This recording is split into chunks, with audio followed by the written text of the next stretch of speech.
IB Nation, welcome back to another edition of the Irish Breakdown Podcast. Thursday, May 1st, the greatest month of the year, always is the greatest month of the year. And I can tell you it's because of Mother's Day, and I get to celebrate my mother, who is an amazing woman, genuinely an amazing woman. And we were obviously both raised by very loving mothers, Trevor, both of us. A lot of people out there are mothers. We actually have a lot of mothers in our show. My lady NH, who even, talk about being a loving, caring person, is married to a Florida State fan. Talk about somebody that, that's love right there, Trev. That's real love right there. Yeah. We've got a lot of people in our chat that obviously are married to mothers. So it's going to be a fun month because of Mother's Day, but I'm just being real. It's more because it's my birthday month. And I always get excited around May because, and yours, let's go. But it also is sort of that transition from spring to summer. And I love this month from a football standpoint, Trev, because this is kind of when we put spring behind us, the draft is behind us, and now we really got to start ramping up towards the season. And this is sort of that bridge month into the summer visits. Obviously you have the June official recruiting visits. Then, there's the summer camps. And then July, sort of like that downtime where you're getting ready for camp. And then boom, end of July, we are rocking and rolling because the players will report for camp. So I'm excited, Trev, and based on the conversation you and I were having before the show, you're excited as well. Yeah, it doesn't take me much to get revved up when we start talking about football, man. You know me. I'm glad that we get to do these shows every day, because if not, I would just be calling you anyways to talk to you about football for about 4 or 5 hours. So no doubt. Well, Trev, we have a couple really fun topics today. So we were originally going to just have a show where we kind of discussed the On3 top 25, which had Notre Dame number 2. And we're like, you know what?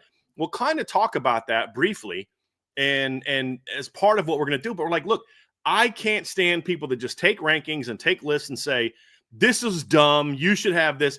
Okay, where's your list? I always say that. So we're like, you know what? Let's do our post-spring top 25s. We weren't originally going to do that. We did our pre-spring top 25, our way too early top 25. And then we're going to do another one before the season starts. Well, if we're going to criticize or not criticize, critique, because there's some things in there that I like that Andy Staples had and some things that I disagreed with, which is always going to be true. There's things you and I disagree with in our top 25s. But if you're going to say this person put all this work into this thing, if we're going to critique it, then where's yours? So it'd be more fun to just talk about ours. And so Trevor and I both put our post-spring top 25s together. Both did it independently of not looking at our pre-spring top or our top 25s, just like starting over from scratch based on what we know about the spring. There's some portal additions that still need to happen. I don't think there's any portal additions out there, in my view, that are like needle movers for someone in the ranking, really. And if they are, then they'll be reflected in our preseason top 25, which we can always change as we evaluate teams more and continue doing more research about how the spring went. But we went through and kind of broke everything down. I've watched several spring games, looked at who people lost, who they got in, and just kind of rethought some of my feelings on these top 25 teams. Trevor did as well. So we're going to both break down our top 25s, talk about some of the areas where we don't agree. We'll respond to some of your questions. If you guys have critiques or questions of our top 25, throw them in there. Be like, hey, put MB on there, but we may bring some of those up during the show, Trev, to address them as we're in the show. And if we miss anybody, we'll put them in the mailbag portion of the show, because we are going to have a mailbag portion of the show, Trev.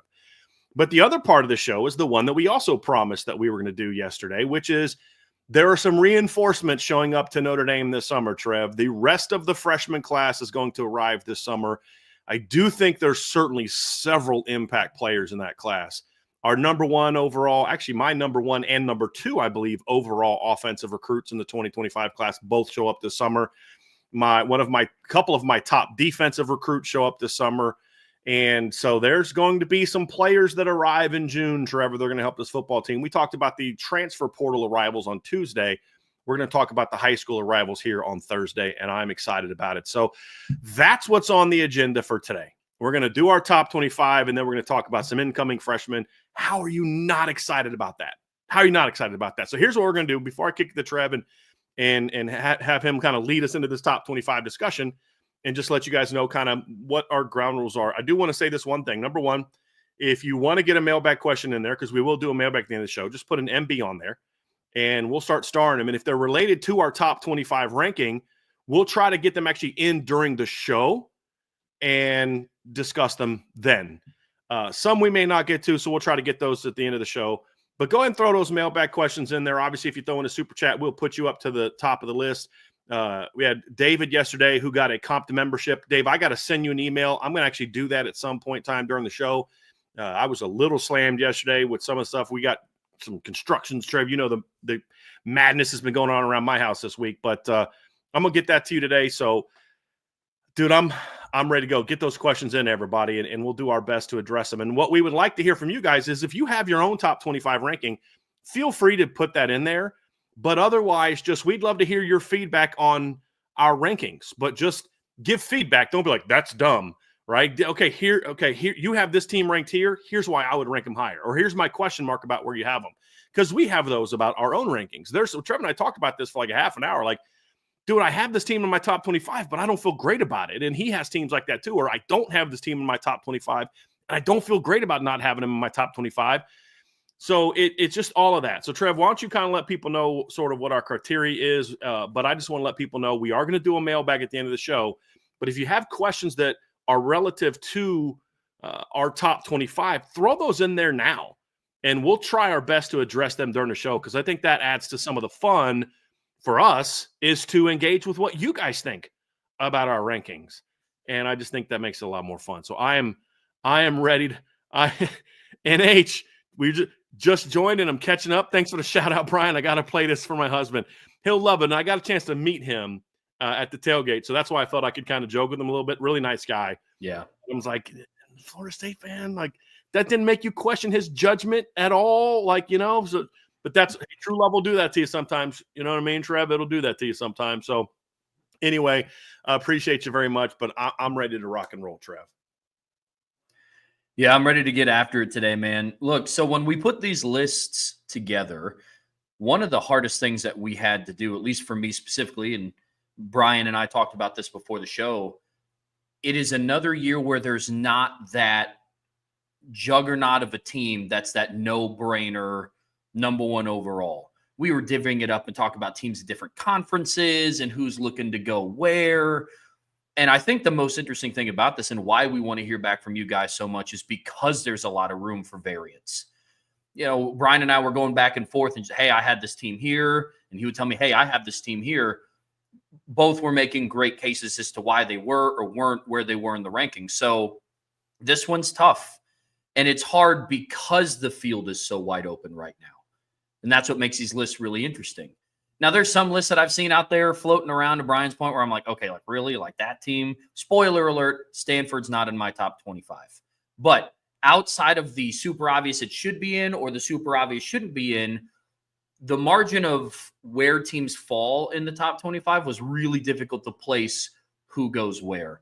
And so what we're going to do today, folks, is we're going to start bottom up. So we're going to start from 25 to 21. We're going to talk about why we rank some people. Now, in some of our rankings, compared to what we had in our way too early rankings, some teams moved up, some teams dropped, some dropped out completely. Little hint.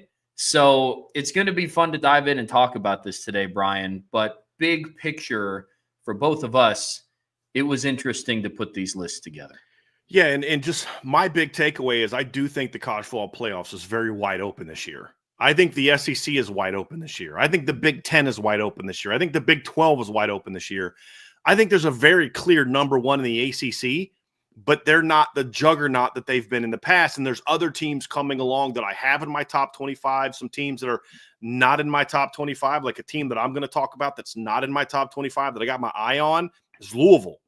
Because it's hard for me to put them in there because it's like almost a brand new roster in a lot of ways. But you're like, dude, if these pieces come together, they could make some noise again like they did last year. Yeah. There's some Big Ten teams that I have sort of on the outside looking in. Some Big 12 teams that I'm like, dude, I have this team down here number 8 in the Big 12, but I could see them jumping up and winning the league. It just is going to make for what I believe is going to be a really fun, exciting season. I'm not ready to say that I'm as locked in as no undefeated teams this year as I was last year, because the other difference this year for me, Trev, is I feel like my top 5 teams, especially my top 4 teams, are really right now head and shoulders above everybody else to varying degrees. And you could throw in my 5 or 6, my number 5 and number 6 teams, where if they can get some big early wins, they could be hard to beat. Yeah. And so I do think there's a much greater shot of teams going undefeated in the regular season this year, including Notre Dame, which we'll talk about during the show as well. And you'll also get a sense during the show why I don't think their schedule is as easy as people think it is either. And we'll have some fun talking about that, Trev. But it really was interesting because there is a lot of uncertainty. And I think that's just kind of always going to be the case in this portal era, because there's just so many teams that you're like, if this portal guy hits, this is going to end up being a really good team. But if it doesn't, you're going to be in trouble. And there's a little bit of that in my rankings where some of the teams I feel most confident in are teams that are a little bit more homegrown because I know what they are. So our criteria is obviously, Trev has, and I both have to a degree, I need to see it mentality. Trev even more so than I do. But we kind of had to throw that aside for this top 25 because that otherwise it's like, well, here's my top 25. Everyone's got to show me something. I'm not doing anything until week 5. Well, okay, well, that's no fun. What are we going to talk about for the next few months? So we are kind of projecting, and we are kind of talking about what we think is going to happen more so than just, well, I need to see it. That's true for a lot of teams. And honestly, Trev, if we had to do a rankings of teams that we're pretty confident in what they're going to do, there'd be like 4 teams in our ranking. And those just happen to be 4 teams that return the most. And that's no fun. So we're gonna have some fun today with these rankings. And again, you guys put your comments in there. We'll respond to them as best we can. We'd love to hear your feedback. And if you do have a top 25, we'll definitely bring that up. You're not going to fit all of it into one post, but if you quickly copy and paste, we'll see them all and we'll get them in there. So it'll be a lot of fun. So Trev, we're going to start off with your top 25. Also, real quick, we heard what you guys had to say last time, that when we went through our top 25, it could be hard to follow along because you couldn't see it. So what we did, and part of the reason that we're a tad late, is we came up with some cards. So you guys have some cards to kind of use as reference as we're going through these. You can visualize it a little bit and go. So we'll go through Trev's top 25. We're going to do 5 at a time, just some really brief comments on each team, and then we'll spend even more time as we get down to the top 10. So Mr. Trowbridge, kind sir, I'll give you the honor of walking us through your top 25. Yeah, so for mine, there was a little bit of variance from the first way too early top 25 that we made. And I'm happy that it panned out this way because, like Brian and I talked about, we didn't look at those lists as we were making these. So some of the continuities with mine, Navy is staying in the top 25 for me at 25. I like what they bring back, especially offensively. They bring back Blake Horvath. They bring back Eli Heidenreich. They bring back Alex Tetska. And so that was their big trio on offense. They had Dabo Fofana last year, but I mean, he was even playing second fiddle a little bit to Alex Tetska. So they bring back most of their production. And the nice thing about Navy is the transfer portal doesn't really impact them that much. They had 5 players leave. I went back and I looked. None of them were major contributors on the team. So I have Navy still in there at 25. Michigan for me is still in mine, and I said it a couple shows ago that they are kind of my dark horse in the Big Ten, not to win it. I do believe that the Big Ten is wide open. I don't see Michigan making it to the Big Ten championship game, but I think that they're going to fare a little bit better than they did last season. I like what they have coming back on defense. Their quarterback play is just going to be better. I don't know who the starter is. I don't know who's going to take the first snaps. Can it not? What would it look like for their quarterback play to be worse than it was last year? Like, I really don't know. Couldn't tell you. I mean, one of the guys from last year comes back and has a worse year. That's I don't even know how. To be. That's my point. Is how's that even possible? Right? Yeah, I don't see their quarterback play being any worse than what it was. The start of last season, I think for Michigan, there was a little bit of a sense of, hey, we have to give Donovan Edwards the football a little bit more.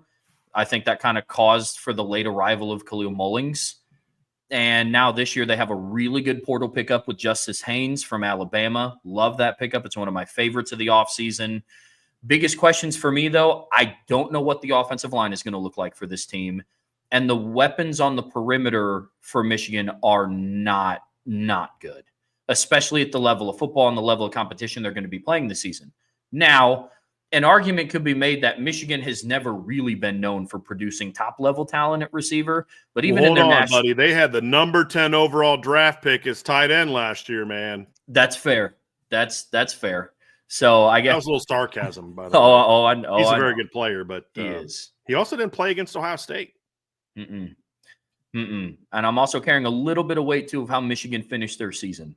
You know, beating Ohio State and Columbus and then beating Alabama, who had Jalen Milroe in the bowl game, speaks a little bit to me. And you're having some components of that team come back, and I like the additions that were made with Michigan. 23rd for me is Boise State. They bring back, outside of Ashton Jeanty, and I know it's easy to say, well, yeah, I mean, outside of Ashton Jeanty, huge piece of their offense. But what they are bringing back is a lot of proven production and a lot of experience on both sides of the football. Maddox Madsen comes back at starting quarterback. He has playoff experience. They won the Mountain West last year. And Boise State's one of the few teams in the playoffs this year, from last year going into this year, that weren't really affected that much by the portal. A lot of their departures were especially with the announcement earlier in the week that Braxton Feely was withdrawn, their D tackle that jumped in the portal in the spring portal and was getting looked at by some big time schools. And he announced he's going back to Boise. That was huge for them, by the way, huge. And so Boise State, they weren't really that much affected by the portal, which I think bodes well. I love their head coach. I love that they still remained at the group of 5 level.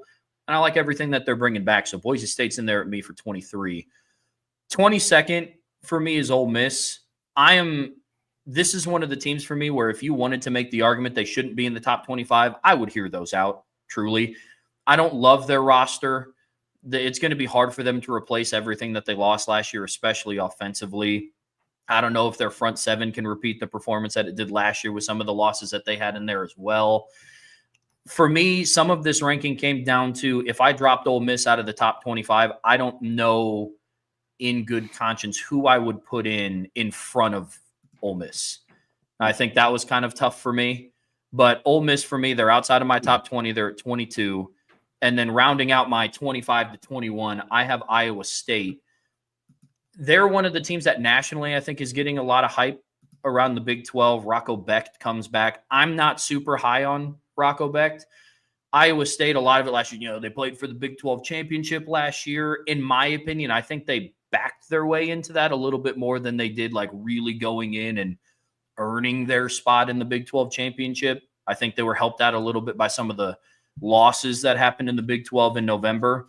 And then when they made it to the Big 12 championship, they kind of got boat raced by Arizona State. And so for me, I still have them in there for what they have coming back, but I don't put them in there with a lot of confidence. And so that's my 25 to 21. From 20 to 16, I have Georgia Tech at 20, and they're one of the teams in the ACC that I don't think is getting as much love as I think that they should be. Defensively, there's some question marks there. They lose Zeke Biggers. Their secondary is like kind of 50-50 still intact from last season. For me, offensively, I like what they bring back. Haynes King and Jamal Haynes. Those were really big ingredients for their success. And they also bring back, I believe, it's either one of Malik Rutherford or Eric Singleton. They bring back one of those receivers. I think it's Malik Rutherford. But it's Rutherford. Okay. Yeah. And Isaiah Canyon also comes back. Okay. Singleton's the one that left and went to Auburn. Okay, cool. So that's one in there for me. And then Tennessee, as you notice, I dropped them significantly. And it is not just because of the Nico situation. I think they lost some pieces on defense. Dylan Sampson was the heart and soul of their offense last year. He is also not on the team anymore. I like the Aguilar pickup, but you guys know my stance on that. I don't know how well it's going to translate. I think for the locker room purposes, I think it's better. I think the culture of the team will be better. I don't know what that's going to look like from a win-loss standpoint. And so that's my 20 to 16 for my rankings. We're going to have some fun talking about we'll talk more about Florida during my section because we'll both have some thoughts on that. But yeah, Florida's a team that I know for both of us continues to ascend. Yep. And I'll say something else. K-State keeping Avery Johnson this spring was huge because there was talk about Tennessee trying to flip him, and that was big for them. Mm-hmm. Now we're starting to get into the meat and potatoes of all this. And I'm sure as you guys have noticed, and if you haven't, I'll just bring it up now to rip the Band-Aid off. Miami is not in my top 25 because I certainly, if they were going to fit in, this would kind of be the last category that they would fit into because I'm not putting them in the top 10. I'll get to that once the full list is complete. But I have BYU at 15. They're another sleeper Big 12 team for me that not a lot of people are talking about. I have Texas A&M in at 14th. For them, I like what they bring back offensively. 4 of their 5 starting offensive linemen, and then their 5th starting offensive lineman has starting experience. I like the backfield that they bring back with Amari Daniels and Le'Veon Moss. Marcel Reed, I think the jury's still out on him a little bit, but I'm willing to give him some time with a full offseason as the number 1 guy. Colin Klein's going into his second year as the offensive coordinator, so hopefully he can make an offense that gels a little bit more, and they don't have that QB carousel that they were dealing with last regular season as well. Illinois is a team that they're not getting a lot of attention out of the Big Ten either. I like the quarterback that they have coming back. Altmaier, is that his name? Mm-hmm. Luke Altmaier, yeah. Okay. I like Luke Altmaier coming back to that team. Illinois, they're another team that I don't think they're making a push for the Big Ten title, but they're going to be another really quality football team in that conference. And then I have Arizona State up right outside of my top 10. They bring back, I think, every starter but one on defense. They lose like 1 or 2 is all they lose, yeah. They lose Cam Scatterbo on offense. It's a huge loss, but I look at that the same way that I look at Boise State. They lost Ashton Genty. Arizona State loses Cam Scatterbo, but they bring back their quarterback. Yeah. They bring back at wide receiver. Jordan Tyson comes back, which is huge. And then they return, 3 of their 5 starting offensive linemen, both of their tackles and their center. So interior of the offensive line is going to be a little bit of a question, but I like where Arizona State's at heading into the season. I was also very curious to see how Kanye Udo does there. Because we know he can do very well as a fullback in the option offense, but can he run in the more traditional offense? Is going to be, I mean, you just added a 1,000-yard rusher from a top 25 team, but it was one from, Army in a triple option offense. That's going to be very interesting. Very interesting. Play styles translate a little bit too. I like that the person coming in to replace Cam Scatterbo was a fullback type downhill. Yeah. Mm-hmm. Yep. So getting into the top 10, at number 10, I have Indiana. And they bring back a lot from what they had in their playoff team. On offense, they bring back Omar Cooper, Elijah Surratt. I do like – they picked up Pat Coogan in the portal, and he was a quality center. He started in the national championship game for Notre Dame, started in every single game since he entered against Purdue. So I think that's a good pickup. I like the quarterback that they got from Cal. And then defensively, we talk about star power a lot, and Indiana brought back their stars from last year's defense. They brought back one on Kamara. all 3 levels. Mm-hmm. Yeah. They brought back Mikael Kamara. I like Aiden Fisher returning to that team in the linebacking core. They bring back D'Angelo Pons. And so I think that Indiana brings back a good amount of the core of their team that really made them successful last year. Georgia might have a better quarterback, Trev. Honestly. They might have a better quarterback this year with the kid that they got out of the portal. Yep. He's more mobile than what. Yeah. And they've got one of the best returning receiving cores in college football. They do. In Surratt and Omar Cooper. I mean, it's like they got a portal guy too. So they've got talent, man. They got talent. LSU in my top 10, they didn't move from where I had them in my way too early. And it's still just going off of the potential. And I know Brian and I are going to talk a little bit more about LSU as the show goes on. We're still kind of taking both ends of the spectrum from them. On paper, I like the makeup of the team. Nussmeier returns. I'm not on the train of thinking that he's a top 5 NFL draft pick and one of the most elite quarterbacks returning in college football. But I do hold – it does carry some weight to me that they have a returning starting quarterback. I like what their skilled players are made up of. Their offensive line is a question to me because I have no idea what that's going to look like. And so similar to Michigan, a lot of their success is going to be dictated up front and how their offensive line is going to do. They lost some guys to the draft, and their offensive line last year wasn't anything to write home about. And then on defense, they have some heavy hitters coming back on defense as well. But again, on paper, this team looks like they could do something. But like we said months ago when we did our way too early, if LSU ends the year in the top 10 and they're making a run for the SEC championship, I won't be all that shocked. But if they're also outside of the top 12 and they don't make the playoffs and they're deemed out of the SEC championship conversation in middle of November, that also wouldn't surprise me either. So they're one of those teams for me that it's going to be really interesting to see how they play out. And then Alabama was the biggest riser for me in comparison to the first list that I put out. In the first one, I had them at like 11th, and I moved them up to 6. I love what they have coming back, man. I love their receivers. You know, obviously Ryan Williams, but Jeremy Bernard comes back, and then Isaiah Horton is another really good portal pickup that they have, and he provides an aspect to that offense with his size that they didn't have before, similar to Malachi Fields coming into Notre Dame. Gives that big boundary presence, big playability downfield. Alabama, the question marks that I have with them, I like the players that they have. I need to see it come together because Alabama hasn't had the defense like they've had before in the past. I'm not expecting Kalen DeBoer to put together a Nick Saban, Kirby Smart type of defense, but defensively they do have to be better. They don't have a starting quarterback named yet, but whoever is named the starter, I think will be a better fit with this year's offense, especially with his former offensive coordinator coming to rejoin him as well, which is a really big offseason move. So that's my 10-6. And then moment everybody's been waiting for is the top 5. I have Clemson at 5. And the more that I start looking at the chat and on Twitter and social media, apparently Clemson's one of the more polarizing teams that people have in their lists. Which I understand. I do. You're talking about a team coming off 4 losses. Yep. I get that completely. My thing with Clemson is last year they were a very, very young team. They had the most snaps played by true freshmen by like 2,000 snaps. Cade Klubnik comes back. I love their receiving core with TJ Moore, Bryant Wesco, Antonio Williams.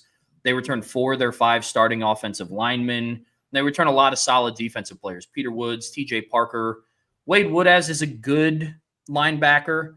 I don't think that he's some crazy elite talent, but I like what he has there. And then most of their secondary returns too. Questions that I have about them is, will they finally win that game? Last year, the top teams that Clemson played outside of SMU in the ACC championship game, it wasn't really that competitive. And if SMU has 5 more minutes on the clock, we're saying about SMU kind of what Notre Dame fans were saying about Notre Dame at the end of the Ohio State game. Boy, if we had 5 more minutes, you didn't, and that's why you caught an L. But they had all the momentum in the second half against Clemson. There's no doubt about that. They did. They're overcoming a big deficit too. Overcoming a really big deficit.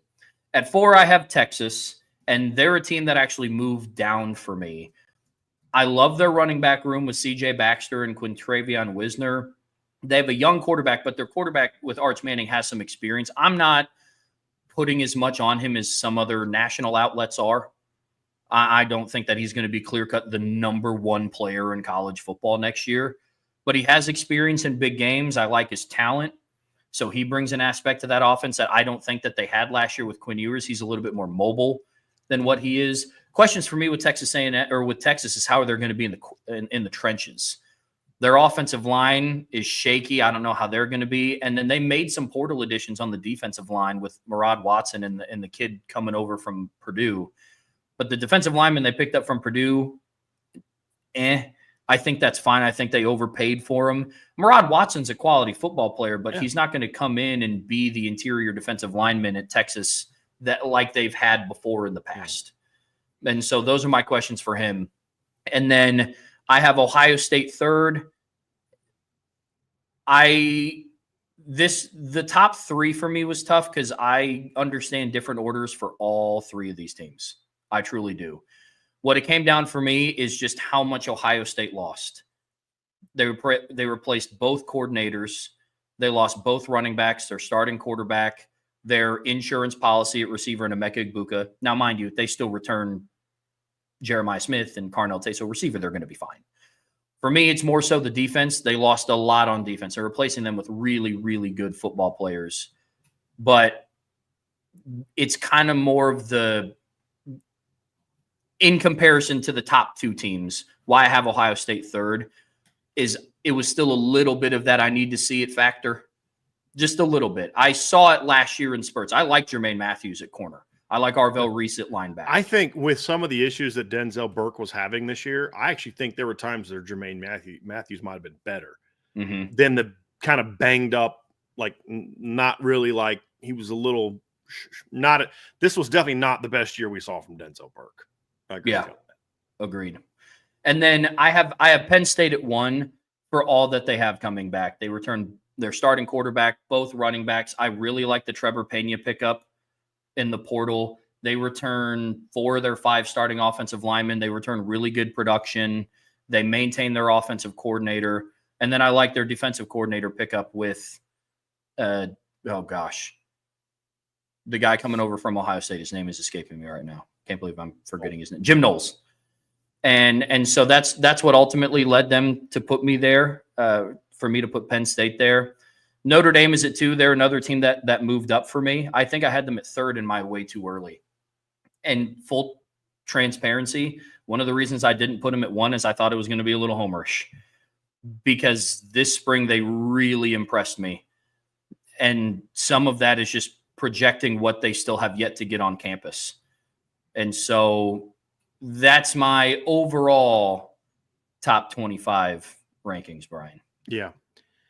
That's good stuff, Trev. We're going to have some back and forth questions as we get done. And but I'm going to roll through mine first as well. Yeah.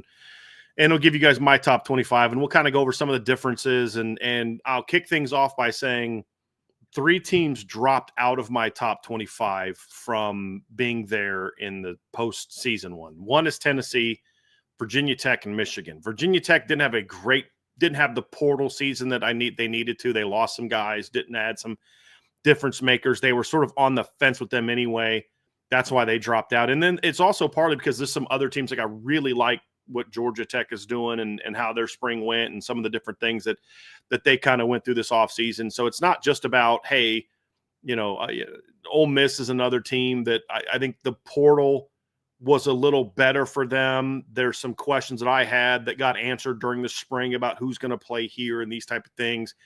I'm unsure of what they're doing at quarterback. Like, is the guy from Ferris State just a depth player behind Austin Simmons in case he, isn't able to make it happen? We'll see. But Virginia Tech, Tennessee dropped way out. I actually had Tennessee, Trevor, as I'm looking at my preseason. I had them 12th in there. And it has nothing to do with Nico and Joey Aguilar, because I actually think they're going to be better at quarterback this year. It's more so about just really going over that roster and seeing what they lost and not feeling good about what's coming back. They'll have some decent receivers. Their O-line, major question marks about their O-line. Their D-line got gutted. I don't love what's stepping in to replace them. Losing Dylan Sampson was huge. I just look at their team and I'm like, I just don't see a great team. And I see a team on paper that looks a lot more like the 2023 9-4 team that went 8-4 in the regular season than I do last year's playoff team, which, as you go through it too, and this also includes just really studying their season more, Trev, in between then and now, and being like, look, I don't know that Tennessee was even as good as their record showed. They were very fortunate to beat Florida. They were very fortunate to beat Alabama. They ugly win over Kentucky in a game that they were fortunate to win. Fell behind 17-0 to Vanderbilt. And then you just watch them and you think through about what did they do against the 2 really good teams they played. They got whooped by both of them. Now, the Georgia game was close for a half, but Georgia turned it on in the second half, and Tennessee was just outclassed. So there's just a lot of different things that I just don't like that team as much. And then for Michigan, it was just watching some of their stuff in the spring, and their offensive line's a major problem, and their receiving core is a hot mess. Yes, they'll be better at quarterback, but they've regressed on the offensive line. They've regressed with pass catchers, to your point from earlier. I think their defense on the back seven is going to be better because they didn't really have a healthy Will Johnson for most of the season. So it's not like you're saying like they lost Will Johnson, because he didn't even play against Ohio State or Alabama, the 2 biggest wins of the year for them. And I don't think he played against Indiana in a game where they, went toe-to-toe for 4 quarters with another playoff team. The issues that I have, Trev, is I think their D-line is going to be really good again, but it's not going to be as good as it was last year. Losing Mason Graham and Kenneth Grant. My concerns are the offense. I don't think Chip Lindsey's this magic, magician, I should say, on offense as the new offensive coordinator. He's going to all of a sudden be able to turn guys that just aren't that good. You and I were watching some film of the Andrew Sampson kid Simpson that they got from the portal from UMass. And we're watching some of his film from UMass. And I'm just like, dude, I don't see it. Like, I don't know what this guy adds. And there's not really any freshmen, maybe Andrew Marsh can kind of come in and turn things around, but I just don't love their pass catchers. Running the one thing that made me feel like, okay, why they should be in is their defense. Their backfield is going to be way better than it was last year. I've said this before. Justice Haynes was one of my favorite portal pickups of any team in the portal this offseason. And like you said, Mikey Keene is going to be the placeholder until Bryce Underwood is ready, which could be in the middle of fall camp. Bryce Underwood's getting all this hype for some of the highlight throws that they're putting on, Twitter from the spring game, but talking to some people that watched the game, there was a lot of rough moments from him where they just weren't put on Twitter. And so I think that's a question mark, but that's why those three dropped out. Just wanted to comment on that. So let's get into my top 25. Navy is in my top 25. They dropped down a spot. It's really just about other people moving up. My opinion of Navy hasn't changed. Love what they have coming back. Love Blake Horvath coming back. Teska comes back. They're going to be really good. Georgia Tech jumps into my top 25, Trev, and I thought about putting them higher, so I don't really have any pushback with what you had. I look at that team, and I still just need them to show me that they can win some of those games. That's really what it comes down to. On paper, I like some things about this Georgia Tech football team. You lost you lost Singleton, which hurts, but you got a kid in Eric Rivers from Florida International that had over 1,000 yards last year.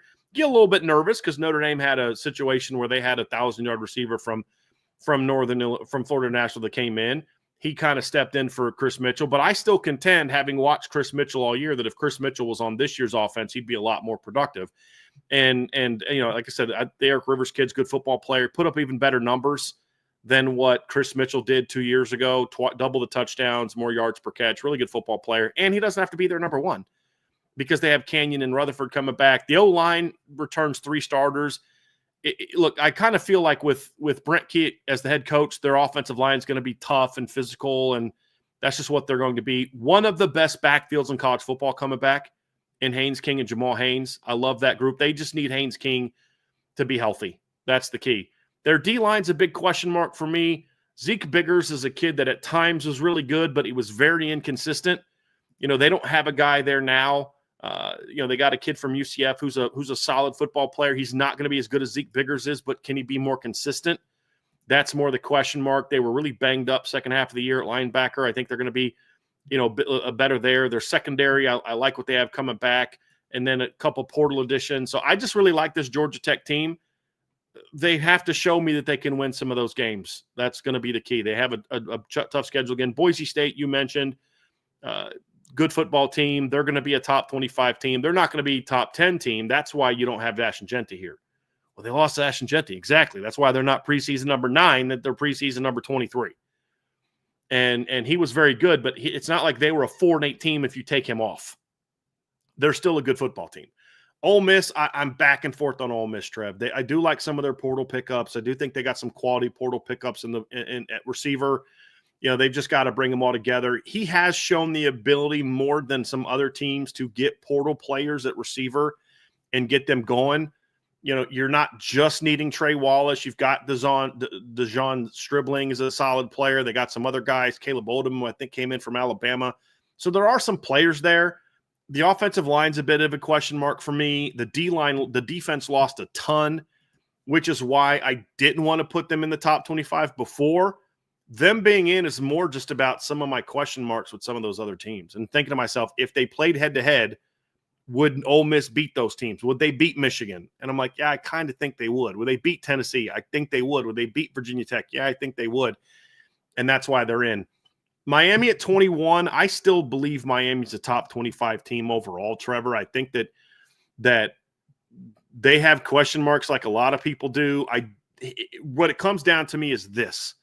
I still think they are going to be really good along both lines, especially the defensive line. I have more question marks about the offensive line, but there's some really good pieces to build around. The Brockemeyer kid coming in from TCU is a nice steadying player there. Not a great player, but their D-line has a chance to be really good.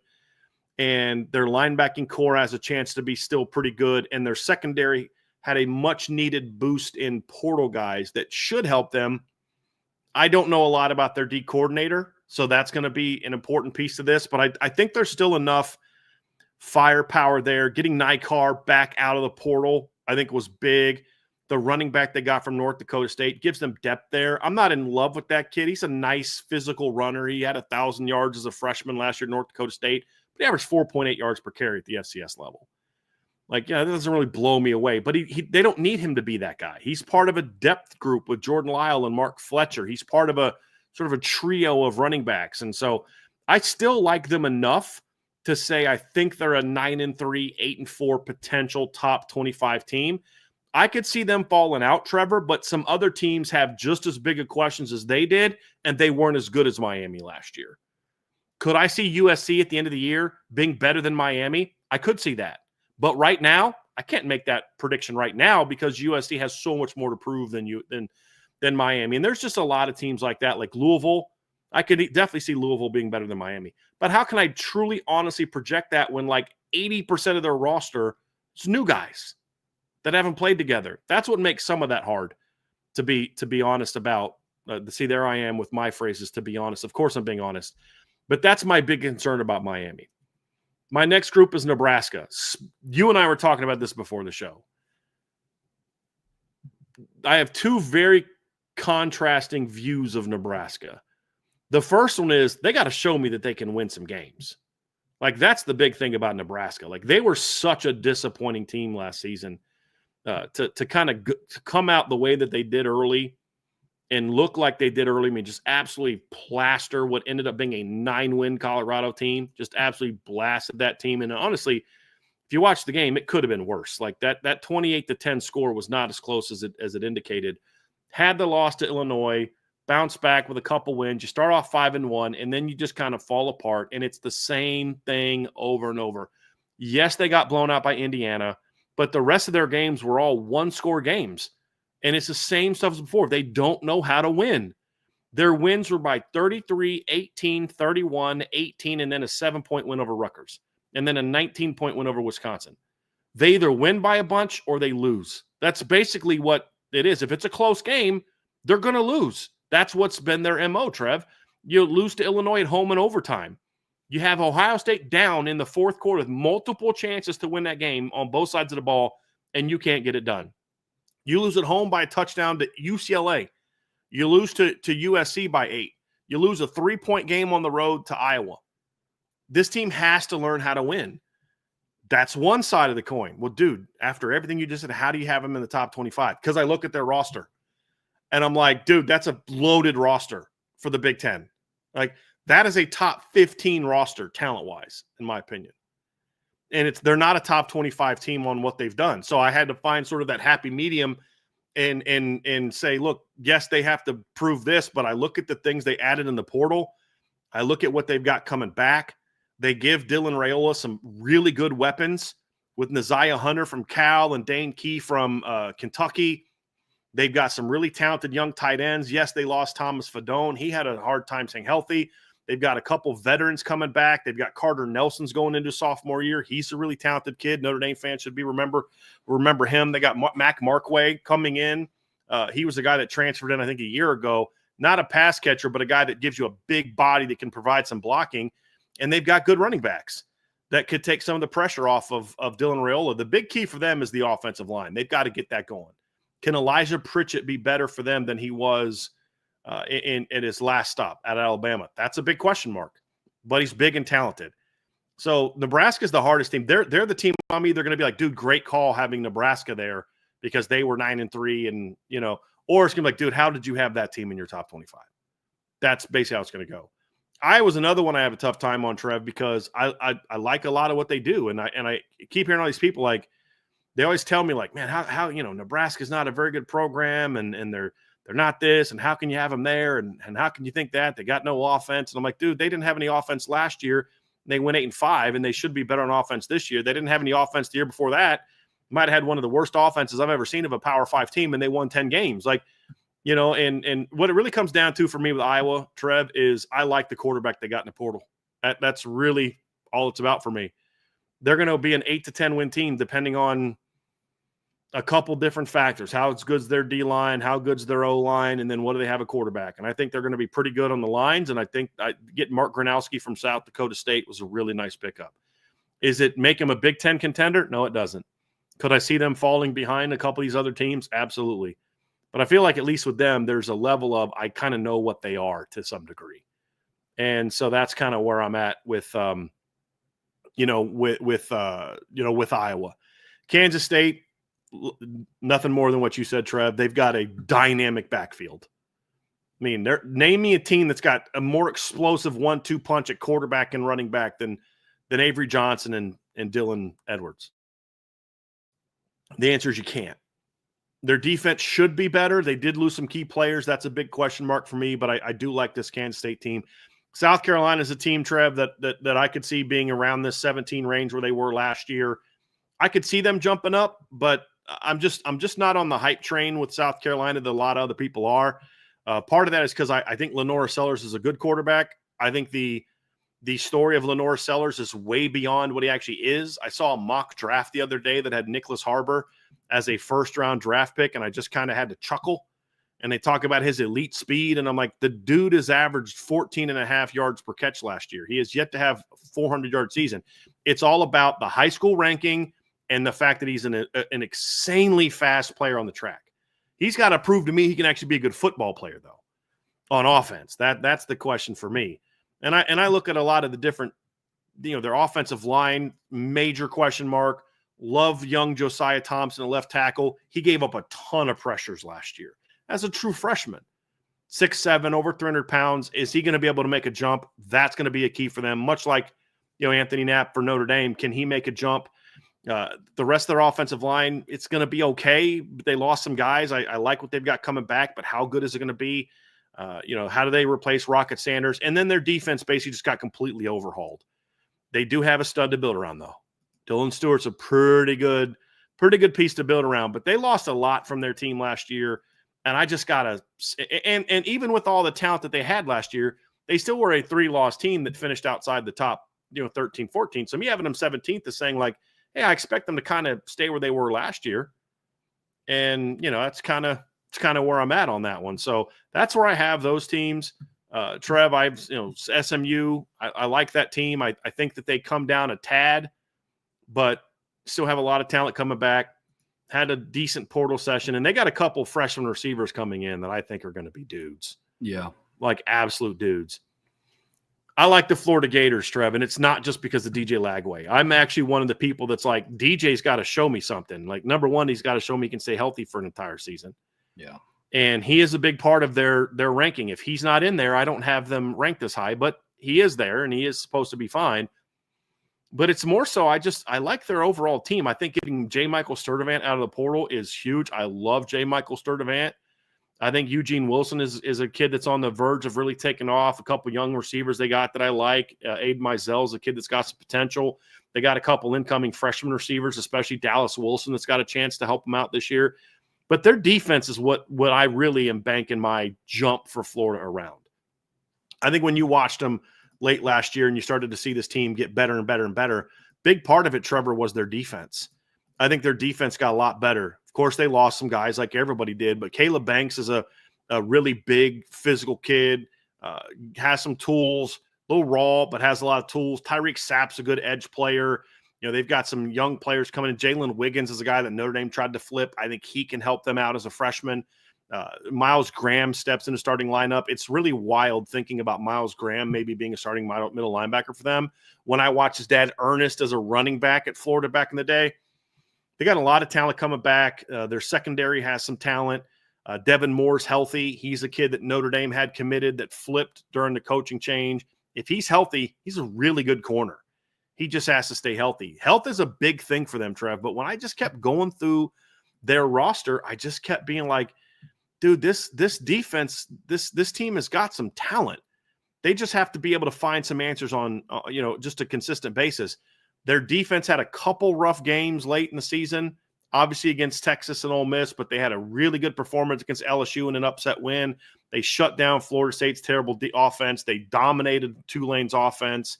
They had a really good defensive performance against Tennessee. They had some good moments last year, and I think they're going to be a lot better. And so they're a team that I'm a little higher on the note. Both love Illinois. Illinois has a kid, so losing Pat Bryant was a big question mark for me, obviously. A team that was a little offensively challenged anyway. But the more I kind of dig into their receiving core, the more I like. And they got a portal receiver named Hudson Clement from West Virginia that I really like. Completely different type of player than Pat Bryant, in my opinion. But he's a really good player, and I think they're going to be really good on defense. So and Luke Altmaier's just he's the epitome of a game manager. He's not going to blow you away, but he's just not going to get you beat. And he's just kind of gotten better every year at Illinois, and I think he's poised to have a really quality final season. BYU 12, I've talked about them a lot. Got a ton coming back. Good football team.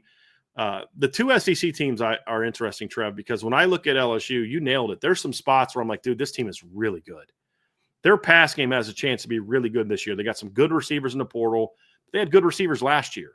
You know, I love the Caden Dunham kid in the emergency from him late in the season. Like, I really like that kid. Garrett Nussmeier is a very talented quarterback. There's a couple things that are key for them. They got a couple good transfer kids. Like I said this, like the two kids they got from Virginia Tech. Are they overrated based on how they're perceived in the transfer portal? Yes, they are. Like, everybody's telling me that they got these two kids from Virginia Tech that are 4-star players in the portal. And I'm like, well, hold on a second. Neither one of them were as good as what Jalen Stroman was, and Jalen Stroman's a 3-star, according to 247. But, you know, I keep being told that these kids who weren't as good as he was at Virginia Tech are all of a sudden better than him. I don't buy it. So I have some issues with the ranking system there, but this is what it boils down to. It doesn't matter if they're better than Jalen Stroman or not. It doesn't matter if they're as good as people make it out to be or not. What matters is, are they better than what they had? And the answer is absolutely yes. A couple keys for LSU. Number one, O-line's going to have to get fixed. And they weren't even great last year with 3 guys that got drafted. And they weren't even that great last year as a unit. They were solid. But you go watch a Texas A&M game and you're like, that's kind of what I'm saying. You couldn't consistently get there. But here's where it comes down to for me. There's 2 portal pickups that if they can get back to their past season form are going to be huge pickups for them. The first one's Patrick Payton. That is a big one for me.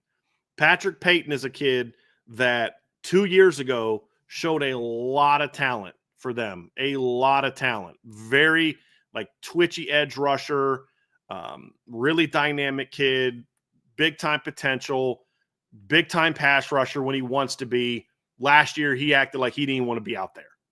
Which version of him are you going to get? Obviously, getting Harold Perkins back is huge, but they got a transfer portal pickup at cornerback who was hurt last year that I look at and say, if that kid can be what I think he can be and what he showed himself to be as part of the rotation as a freshman, that helps him a ton, and that's Jakeem Jackson. Very talented player. Hasn't played a ton of football, Trev. I mean, he really hasn't. He got hurt last year. And did he even play at all last year? Or I know he got hurt early in the season. I'm actually going to look this up real quick and see if he played at all last year. Just give me a second. I thought he played in a game or 2 and then got hurt. But yes, he played 2 games and got hurt last season as a sophomore. And there was a lot of high expectations for him coming into the season. It was his true sophomore season. Coming into his as a freshman, though, I thought he was a pretty good football player for them. And showed me some really nice promise for them as a true freshman in 2023. If he can kind of be on that path and become sort of that type of player that he showed in sort of a rotation role as a freshman at Florida, I saw some potential there. They need him to be what he was coming out of high school. Because between him and the kid from Virginia Tech, who is an upgrade over what they have, and then they got a safety from NC State, if those guys are what they hope they are, then this LSU defense is going to be really good. That is why I've said to people that LSU has a chance to be a playoff team this year. But the O-line and the secondary, those are big ifs. Big ifs. and then they need Patrick Payton to be what they hope he can be. If those three things all get positive answers, LSU can compete for the SEC title this year, or at least a chance to be in the SEC title game. I do believe that. I think they have that kind of roster, but those are big question marks because here's the deal. Garrett Nussmeier has shown he does not handle pressure well. And I don't mean pressure of a big game because I actually think he's had some really good moments in big games. I mean literal pressure. You want to see what he's like when he's getting physically pressured? Go watch the Texas A&M game. He'll make some throws. You're like, dude, I have no idea what you're doing. He just doesn't handle the a consistent pass rush very well. If the O-line can't protect him better, he's going to have some problems. So that's how I feel about them. So that's why they're where they are, because those are major question marks. O-line, D-line, secondary, major question marks for a team that wasn't ranked last year. That's the other thing. This is actually pretty high for a team that wasn't ranked last year. I believe they're my highest ranked team that wasn't ranked by the end of the season. I know A&M fell out after the bowl game, but I'm talking about at the end of the regular season. So that's kind of where I am with them. BYU, I've talked about. A&M for me, A&M's another team, Trevor, that I have a hard time with. But I'm giving a lot of benefit early in the season to my early season rankings to teams who I expect to be very good in the trenches. That's why I have Miami ranked, and that's why I have Texas A&M ranked where I have them, is because I think their O-line is going to be really good this year. They bring everybody back. I think Marcel Reed got way too much hype last year, but last year's experience is going to be great for him this year. It's a good quarterback. I love their running back room. Their run game should be really good this year. There's no excuse for Texas A&M to not be able to run the football this year, Trev. None. Because they've got a loaded running back coming back that not only brings back Le'Veon Moss and Amari Daniels and Marcel Reed at quarterback, but they get Reuben Owens back after he was hurt last year. So he's going to be back for them this year. So that's a really dynamic three-man group at running back, Trev. And when you look at how they finished the season running the football, it's very disappointing. And that's what gives me a little bit of pause. Actually, that was 2023, but the numbers I'm looking at, but they didn't run real well against Texas. They didn't run well against Auburn. They ran okay against USC. That offensive line should be a lot better. Middle of the season, they were running the ball real well. I think now that everybody comes back, year 2 of Colin Klein's offense, I think the offense takes a jump. My question mark is receiver. You know, I'm not a big Kevin Concepcion guy. He's a solid player, but he's not what I think people make him out to be. I like Terry Bussey. He's a good player. And then who's the other? They got another receiver in the portal. Hold on a second. Let me look this up. They got 3 portal guys, and I'm drawing a blank on the third guy that they got. Give me a second. We were talking about this before the show. Oh, yeah, Mario Craver from Mississippi State. He's got some ability, but he hasn't produced a whole lot. And it's like there's a lot of question marks there. So I'm not in love with that group. That's my red flag for them. Their D-line won't be as talented as it was last year, but I promise you this, the motors that they're going to have on D-line this year are absolutely going to run hotter more consistently than what they had last year. I mean, Shamar Stewart's a physical freak, which is why he was the number 17 overall draft pick. That guy never had more than 1.5 sacks in the season. Like, I don't care what NFL draft people think about these guys when they start about, this guy's really talented. I don't care. This is about, are you a good college football player? He was not a good college football player. They're going to have better players there. I like the Cassius Howell kid coming back. He's a good football player. Albert Regis is a solid player. They got Tyler Oyedem in the transfer portal, TJ Yearcy in the transfer portal, Deion Hayes in the transfer portal. They got some kids coming back next year that are good players. I really like their linebacking core with Torian York and Scooby Williams coming back. And their secondary should be pretty good. The key for them is, can Des Ricks be what people hoped he would be? And he hasn't been so far. I don't think it's for a lack of talent. Like, I don't look at Des Ricks and I'm like, you know, that guy's not actually that talented. I think he was a little overrated coming out of high school. I don't think he was as good as people said he was, but he's still a really good, like a really talented player. If he can be what they hope he is and kind of take that jump, because he struggled last year, Trev, like he had some issues. They need him to be better. If he can be better, then they'll be good on defense because the other kid that they got from K-State last year is a really good football player. And I really like him at cornerback. He come back, Will Lee, so I'm talking about. He's a good football player. Bryce Anderson's a solid safety. Dalton Brooks is a solid safety. Good solid safety group. They just need Des Ricks to be good.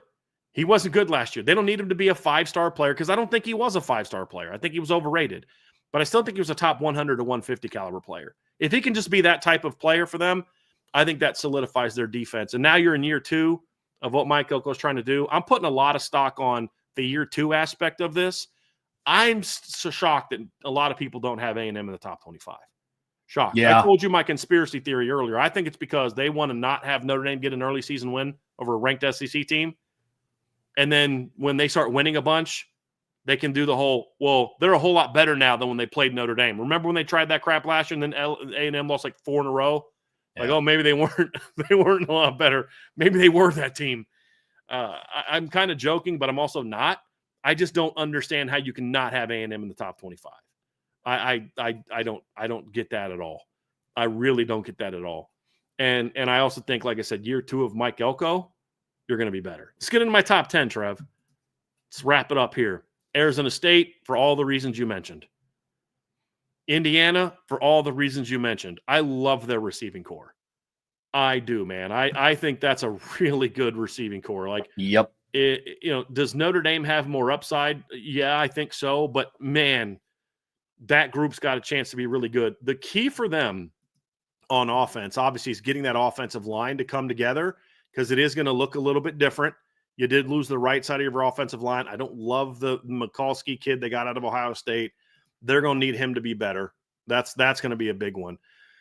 But if they can get the offensive line to come together, then I think they're going to have a chance to be okay. They got a transfer from Clemson also that I got my eye on, a kid named E.J. Williams, who's a really highly ranked kid coming out of high school. He's kind of getting a fresh start type of situation. They're going to need him to be good. Yeah. But I don't think their defense misses a beat from last year. Even losing C.J. West, who's a good football player. I think James Carpenter, they lost him. I think this defense is not going to miss a beat. I really don't. So I like Indiana where I'm at. I love the Mendoza pickup. Georgia, we've talked a ton about Georgia, Trev. I don't even feel great having them 8th. And the reason I have them 8th is because you've got one of the best coaches in college football as your head coach. As much as I dislike him, he is. Yep. Their schedule's really tough. They are still very talented. They're just not as talented as they've been. I think the receiving core should be better, but not a ton better. I think they're going to be really good at running back. I like Gunnar Stockton as a gamer type of quarterback, which I think honestly, Gunnar Stockton is a big reason that I have Georgia 8th and not lower, because Kirby Smart has done better with the gamer type of quarterbacks. He didn't do very well with Jacob Eason. And then all of a sudden you put in Jake Fromm, who's just a gamer, not super talented. They win a lot there. They get these highly ranked quarterbacks. None of them pan out. But then Stetson Bennett takes over for JT Daniels, former 5-star. And all of a sudden they don't lose a game for like 2 years other than to Bama in the SEC title game. Gamer type of quarterback. Carson Beck, a little bit of a prima donna, gunslinger type. They beat up an easy schedule in 2023, played one good team all year. That team smacks them in the mouth on offense. And then they come out last year, and it's just they can't run the ball. He's not real tough. He throws a lot of picks, and they're not a good football team, in my opinion. They won a lot because they had a ton of talent, which is now all in the NFL. Yeah. I don't think overall they're going to be as talented as they were last year. Lost starters and backups, but they're still going to be really talented overall. Their linebacking core is legit. Their D-line's not as talented as last year, but they got some better motors there. But it's still talented. Their O-line's the big question mark for me. And that's the thing that keeps them down on this list. Their secondary's got to be better, especially losing Malachi Starks and Dan Jackson. But I like the young KJ Bolden. Played a lot last year. He's a talented player. I think Dalen Everett's on the verge of becoming one of the best corners in the SEC. He had some good moments last year. He's a very talented kid that transferred from Clemson. He's a good football player. They need somebody else other than Daniel Harris to step up at the other corner spot. That's really the thing for me, Trevor. I'm just not a big Daniel Harris guy. They need somebody to push him whether it's Ellis Robinson or I don't know who that's going to be, but they need somebody to push him at corner because I don't love him in their nickel. Agara's an okay player. I don't love him. That's a bit of an issue, but I think they're here because overall their talent's still really good.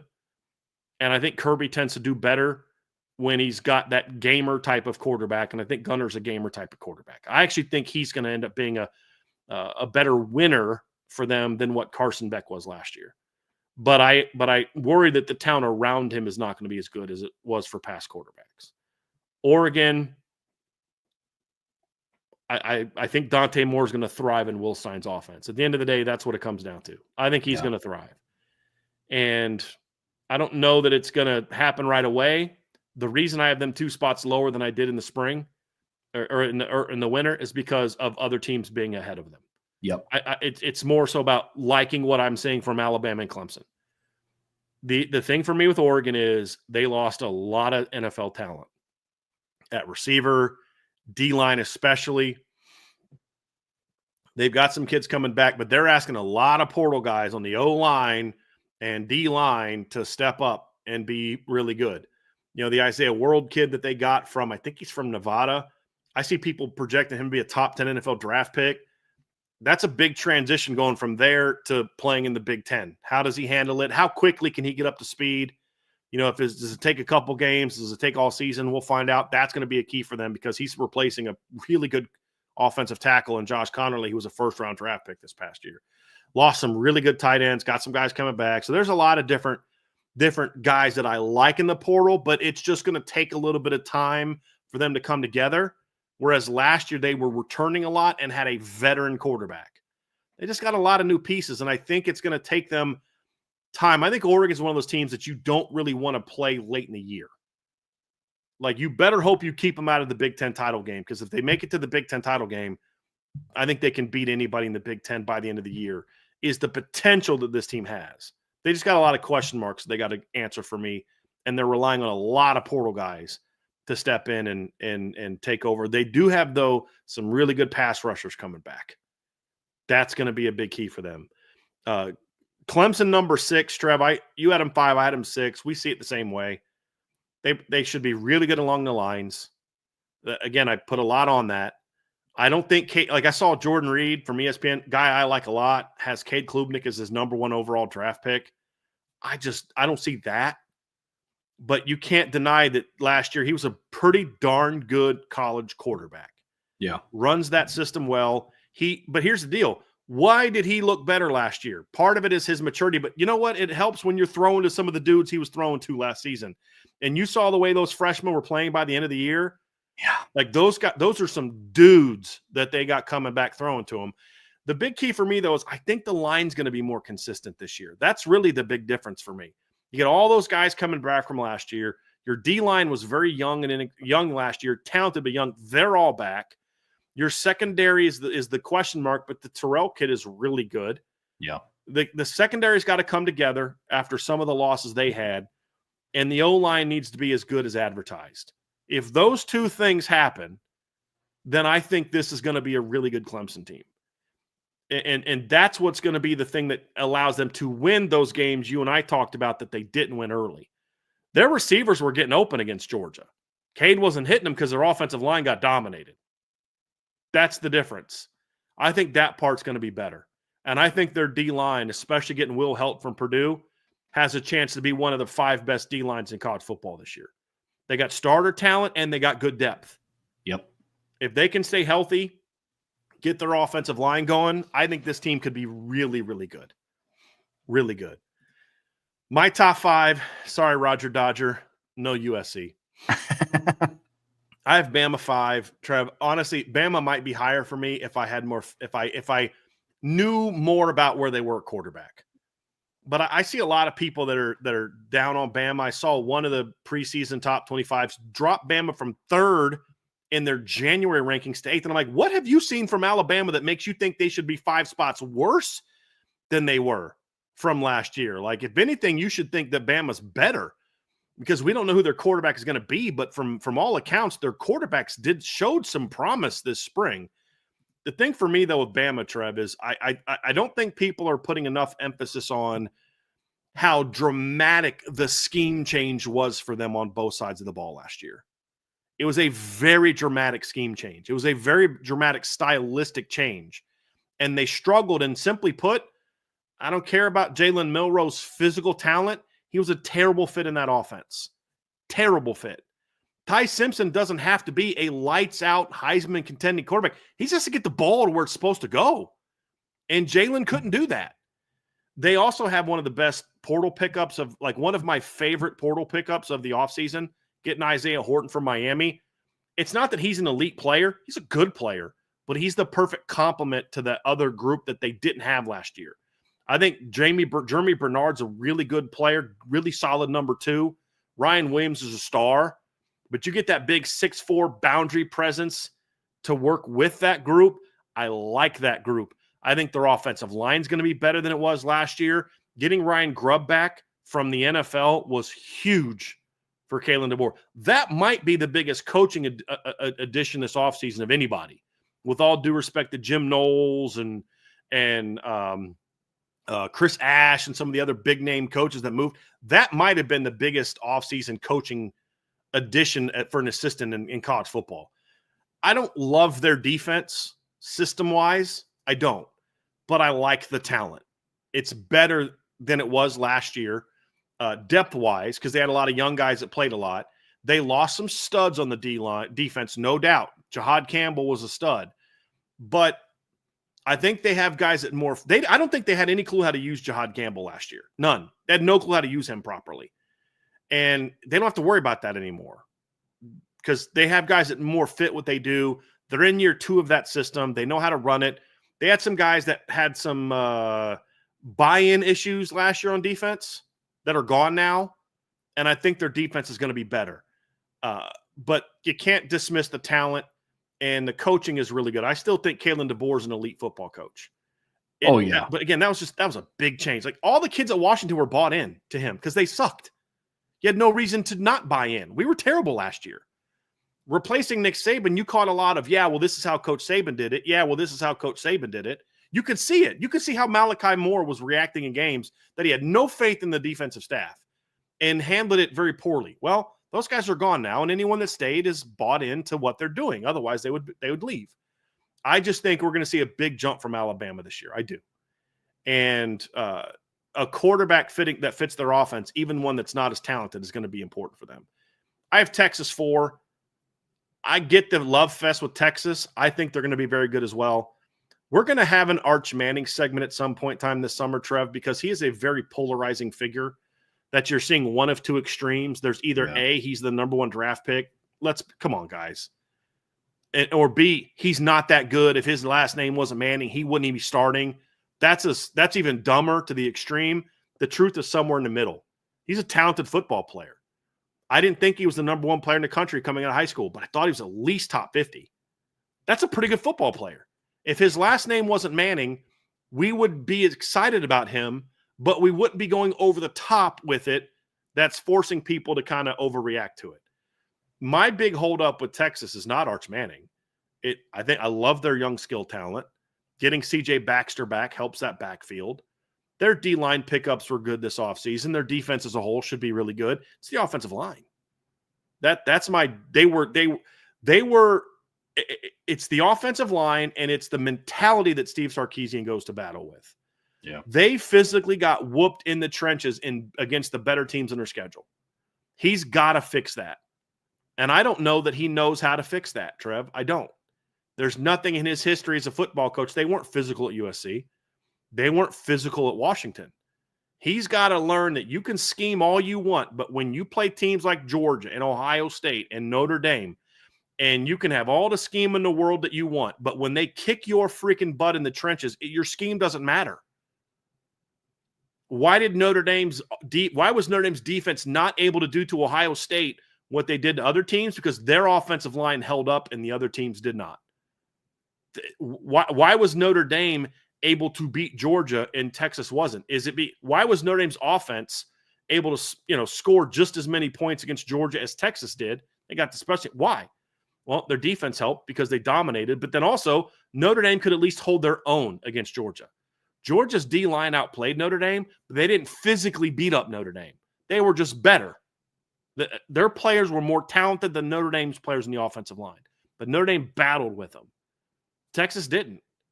And until he fixes that, they're always going to be a team that never is – that's going to be very good, but until he fixes that, they're going to not be good enough for me to say you're the best team in the country. You may have the best roster. That's debatable, but they may have it. But until they can fix that, I can't put them in the top 2 to 3. I just can't. Are they a Final Four team? Yeah, they've done it 2 years in a row. How do you not have them in the top 4? They've literally been a top 4 team each of the last 2 years. Yep. But until they can show me that, they're going to stay at 4. And Penn State, everything you said about Penn State, Penn State losing Tyler Warren hurts, but they're going to be much better at receiver this year, in my opinion. Get in Trevor Pena in the slot. You've got Hudson on the outside. You've got Ross outside. Watch those kids can all play. Are any of them studs? No.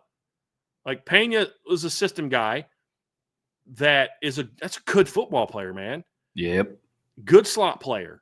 I like the Ross kid.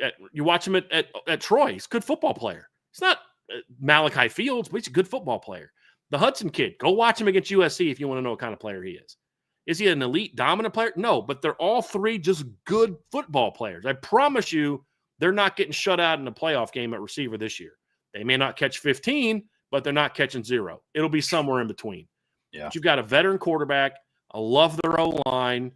I love their D-line. Denai Dennis Sutton is going to be a stud this year. And if he wasn't under the shadow of Abdul Carter, people would have thought he was a star last year. Yeah. He's a really good football player. I mean, how many 6'6" DNs can drop into coverage and pick off Riley Leonard in the college football playoff? You know what I mean? Like, that guy's a dude. Their secondary has some question marks, and they have to show me they can make more plays at receiver.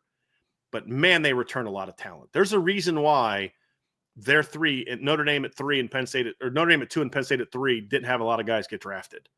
And it was because they didn't lack talent. They've got a lot coming back. I have Notre Dame number 2. I think you can make a case that Notre Dame has the best roster in college football coming back in all phases of the game. But you know my stance, Trev. You're number 1 until somebody beats you. And I know Ohio State lost a ton. They could fit in the Michigan 23, LSU 19 mold. But here's the difference between Ohio State and those teams. Ohio State's recruited way better than those teams. Yeah, they lose Ty Hamilton and Tyleek Williams. Well, a lot of teams would love to lose those guys and have Edric Houston ready to step into the starting lineup. You know, they lose Jack Sawyer and JT on the edge. Well, that's a bummer. A lot of teams would love to have Kenyatta Jackson as your next in line guy at that position. A lot of teams would struggle replacing a Cody Simon. Arvell Reese isn't going to miss a beat, in my opinion. You talked about their secondary and what they've got coming back. But I don't love the 2 portal pickups they got on the offensive line. They've got some tools, but they've got a lot to show me. But that was a problem area for them last year at times during the season as well.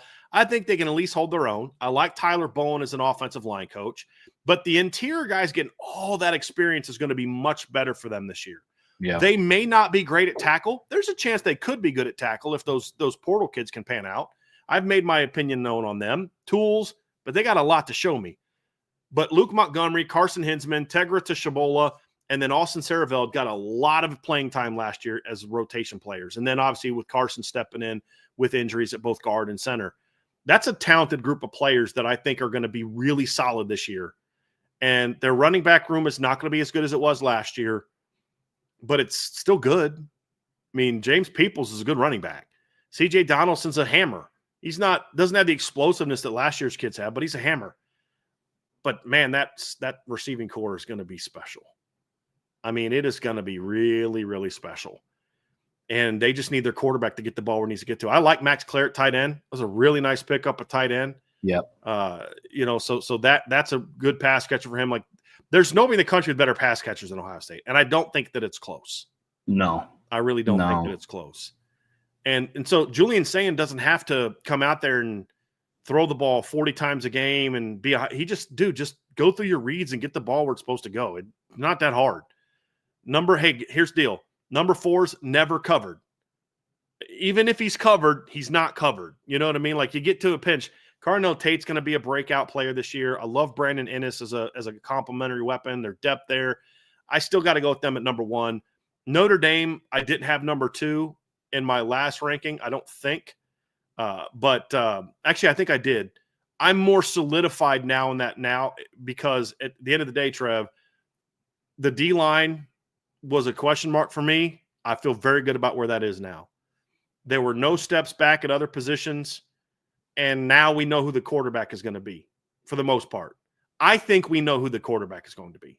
There will be a battle in the fall, and the reason that I don't even care to discuss that in this particular show is because I think it's going to be CJ Carr, and I think he's going to be really good.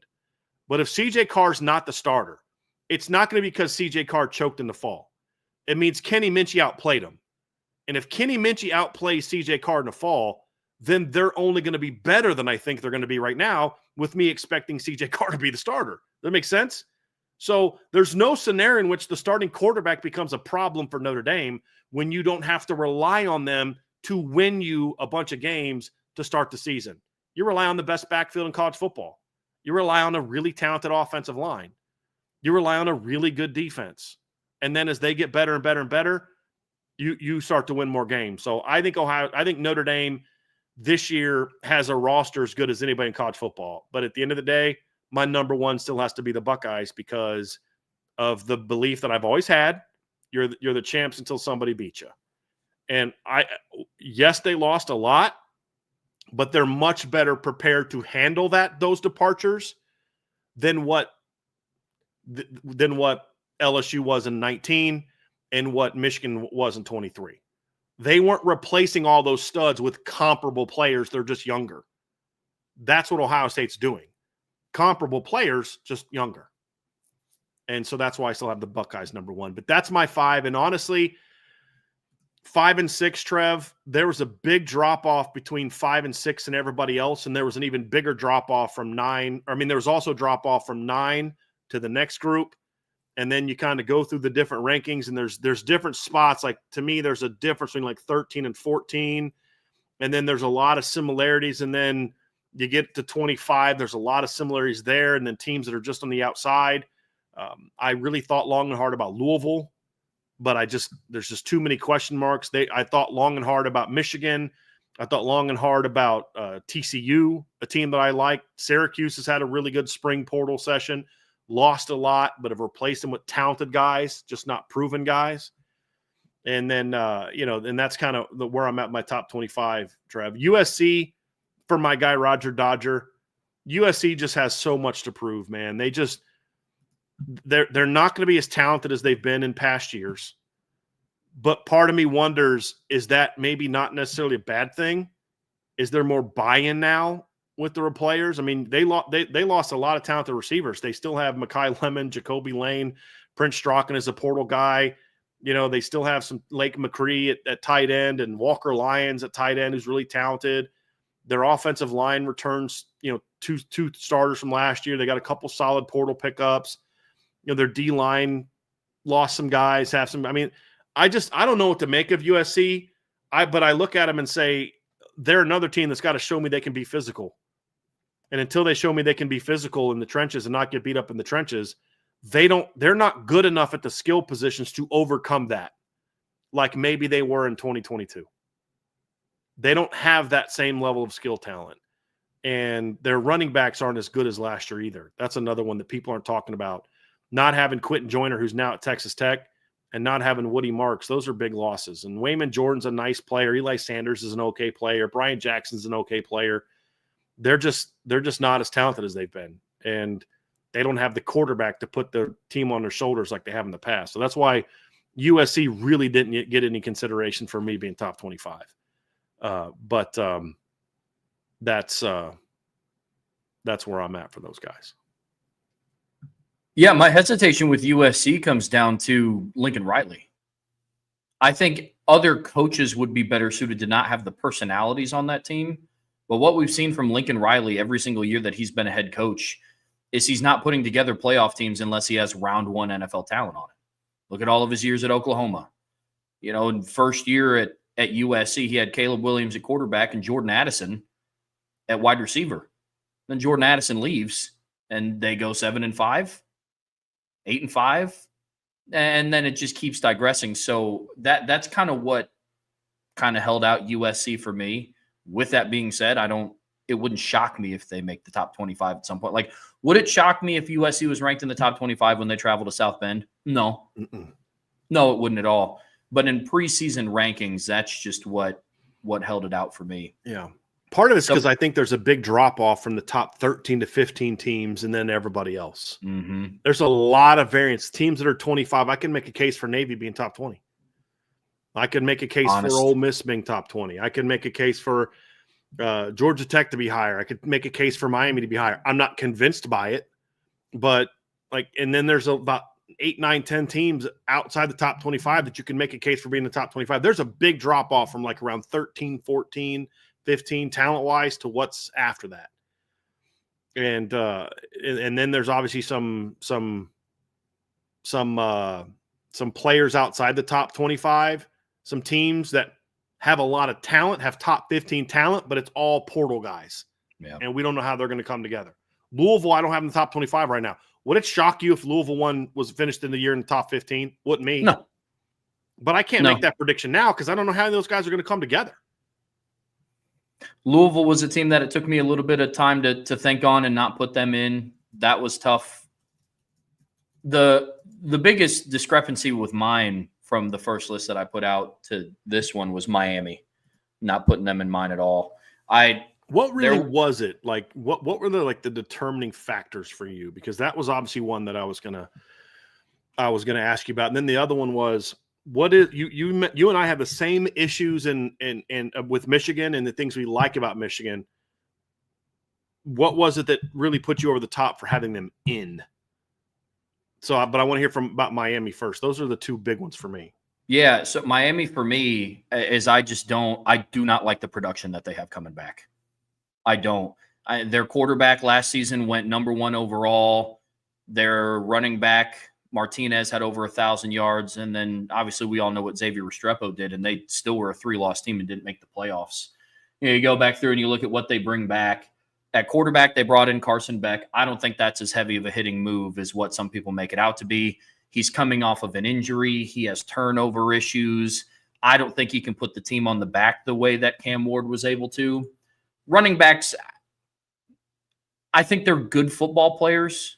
I don't think they're going to be as good as Damian Martinez. Jordan Lyle's a good football player. Mark Fletcher's a good football player. Mark Fletcher had the more production, the more touches in comparison to what Jordan Lyle did. But to me, the biggest difference is receiver. Their receivers combined coming back have 48 receptions and 1 touchdown. And their biggest name receiver coming in is a transfer portal guy in C.J. Daniels, who moved up to the Power 4 level from Liberty to LSU, and he went into the portal. Yeah. Behind him in their 2 deep, it's all freshmen. And that's what makes me nervous with this group. And so on defense in the transfer portal in their secondary, they lost 4 secondary portal players that had and played over 150 snaps last season. They're putting those together with transfer portal kids. And it's one of those where it could work out. And there is an argument to be made. Well, yeah, they lost those players from last season, but last year their defense wasn't good. Mm-hmm. And so I can understand that train of thought. But for me, I see what they lost, and they weren't a playoff team last year. And I think their roster, from a skilled position standpoint, got worse. And so that's ultimately went into my decision. Is there's just not a lot of proven production coming back for them. So that would be with my question with Michigan. Then compare them to Michigan, because they have more proven production coming back than what Michigan has coming back. I like Michigan's defense better, and then I like how Michigan ended their season better than what Miami did. Sure. And so that was literally the difference between mine. I was going back and forth of not putting Michigan in mine, and then just the way that the list kind of formulated itself out. That's where I ended up with them. Michigan's one of those teams where I don't put them in my top 25 with a lot of conviction. Wouldn't surprise me if they kind of had a repeat season. Like maybe repeat as in record looks the same, but I don't think still their a better games look team. as ugly. Yeah. Yeah. Yeah. So I just have a hard time with the offensive line not being. I get that. Not like that's to me ultimately the biggest difference between Miami and Michigan is for all the things you said about Miami skill players, they're still better than what Michigan has. Sure. Pass game wise, I love Justice Haynes at running back, but pass game wise, they're much better. Offensive line, Miami should be way better than what Michigan is. And then Miami still has a really good defensive line coming back. It's the back seven that's more of a question mark. So that was really what separated the two for me because we had a little bit of this conversation between them before. That's really what it comes down to.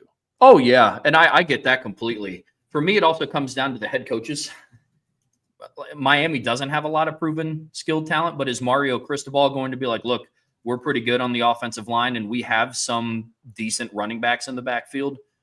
Is Miami going to do more to try to establish runners? Is he going to try to repeat and kind of fall into, well, hey, we have Carson Beck. Let's throw it all over the yard because Carson Beck was this and he was this rated recruit.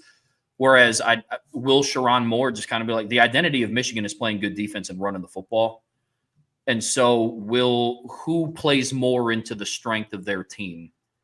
That's also a question mark for me moving forward. And I don't know if it's Sharon Moore or Mario Cristobal because I trust both of them kind of the same. Mm-hmm. So it's tough. Yeah, it's tough because I definitely agree with Miami skilled players being better, but I could see Mario Cristobal trying to lean more into that because he has Carson Beck. Instead of so you're saying he may fall victim to the same thing that Kirby Smart fell victim to really last season, which is putting too much on Carson Beck instead of saying, dude, you got a really good O-line and some really good running backs, lean on them. Yeah. Yeah, I get that. I get that. Did you have any like big question marks or big concerns and things like that about mine or questions about teams that I had? Or who I did or didn't have in the top 25? Because we didn't have a whole lot of differences, and we talked about Michigan and Miami already. Yeah. Yeah, the only questions that I had were the ones that we are on the same page. It was just the teams that you had left out of your top 25. Talked about Michigan. We're on the same page with Louisville. This is more big picture college football, but do you kind of see Illinois moving up into that Iowa territory of they're always good. You never want to play them really. They're always going to be good for 8 to 9 wins, possibly 10, but they're never going to compete for the Big Ten championship. I don't know. And I don't know that we'll know that until next year. If they go like 9-3, 10-2, it still doesn't answer because here's my big question. Can they kind of have put a team together, and I don't know if they have built their roster in a way when a bunch of those guys leave, can they keep it going? Totally. Yeah. I get that. And then the last question I had for you was just out of your post-spring top 25, who out of that do you see as being your biggest droppers on the list? Like you start projecting of how the season might play out. It's like, we look back to May 1st. And it's like, ooh, wow, can't believe they were that high. I mean, Indiana is a team that with a tougher schedule, I could see not being top 10. We still have to see that they can beat the top teams, which they didn't do last year. Their schedule has more of that. That's a team that I worry. Am I overstating their team? I liked it last year. I even liked how they battled against Notre Dame. It's like Notre Dame was clearly just better than they were. But Indiana never backed down from a fight against Notre Dame. They just weren't as good as Notre Dame. Notre Dame was just better. But it wasn't like they rolled over and died. I mean, even when Notre Dame goes up 27-3, you're like, this is when inferior teams with weaker mindsets can just say, hey, we're just going to roll over. They went down and scored twice and made it a much closer game than it was. But even when Notre Dame did like their 16-play drive, Indiana made them earn it. I mean, they made them earn it. And they had a couple dumb penalties that helped Notre Dame extend drives and things like that. But like they just really impressed me with their physical toughness. I think Signetti kind of flinched a little bit in that game. Sure did. But their players didn't. And that says a lot about the coaching staff. The fact that you and I are also big believers in continuity, and they have a lot of continuity, but they still have to kind of show me that they can beat the best teams, and their schedule's tougher this year. Arizona State is a team, like, did they just kind of get a fluky good team last year, but they're not built for that kind of success? They went 3-9 the year before.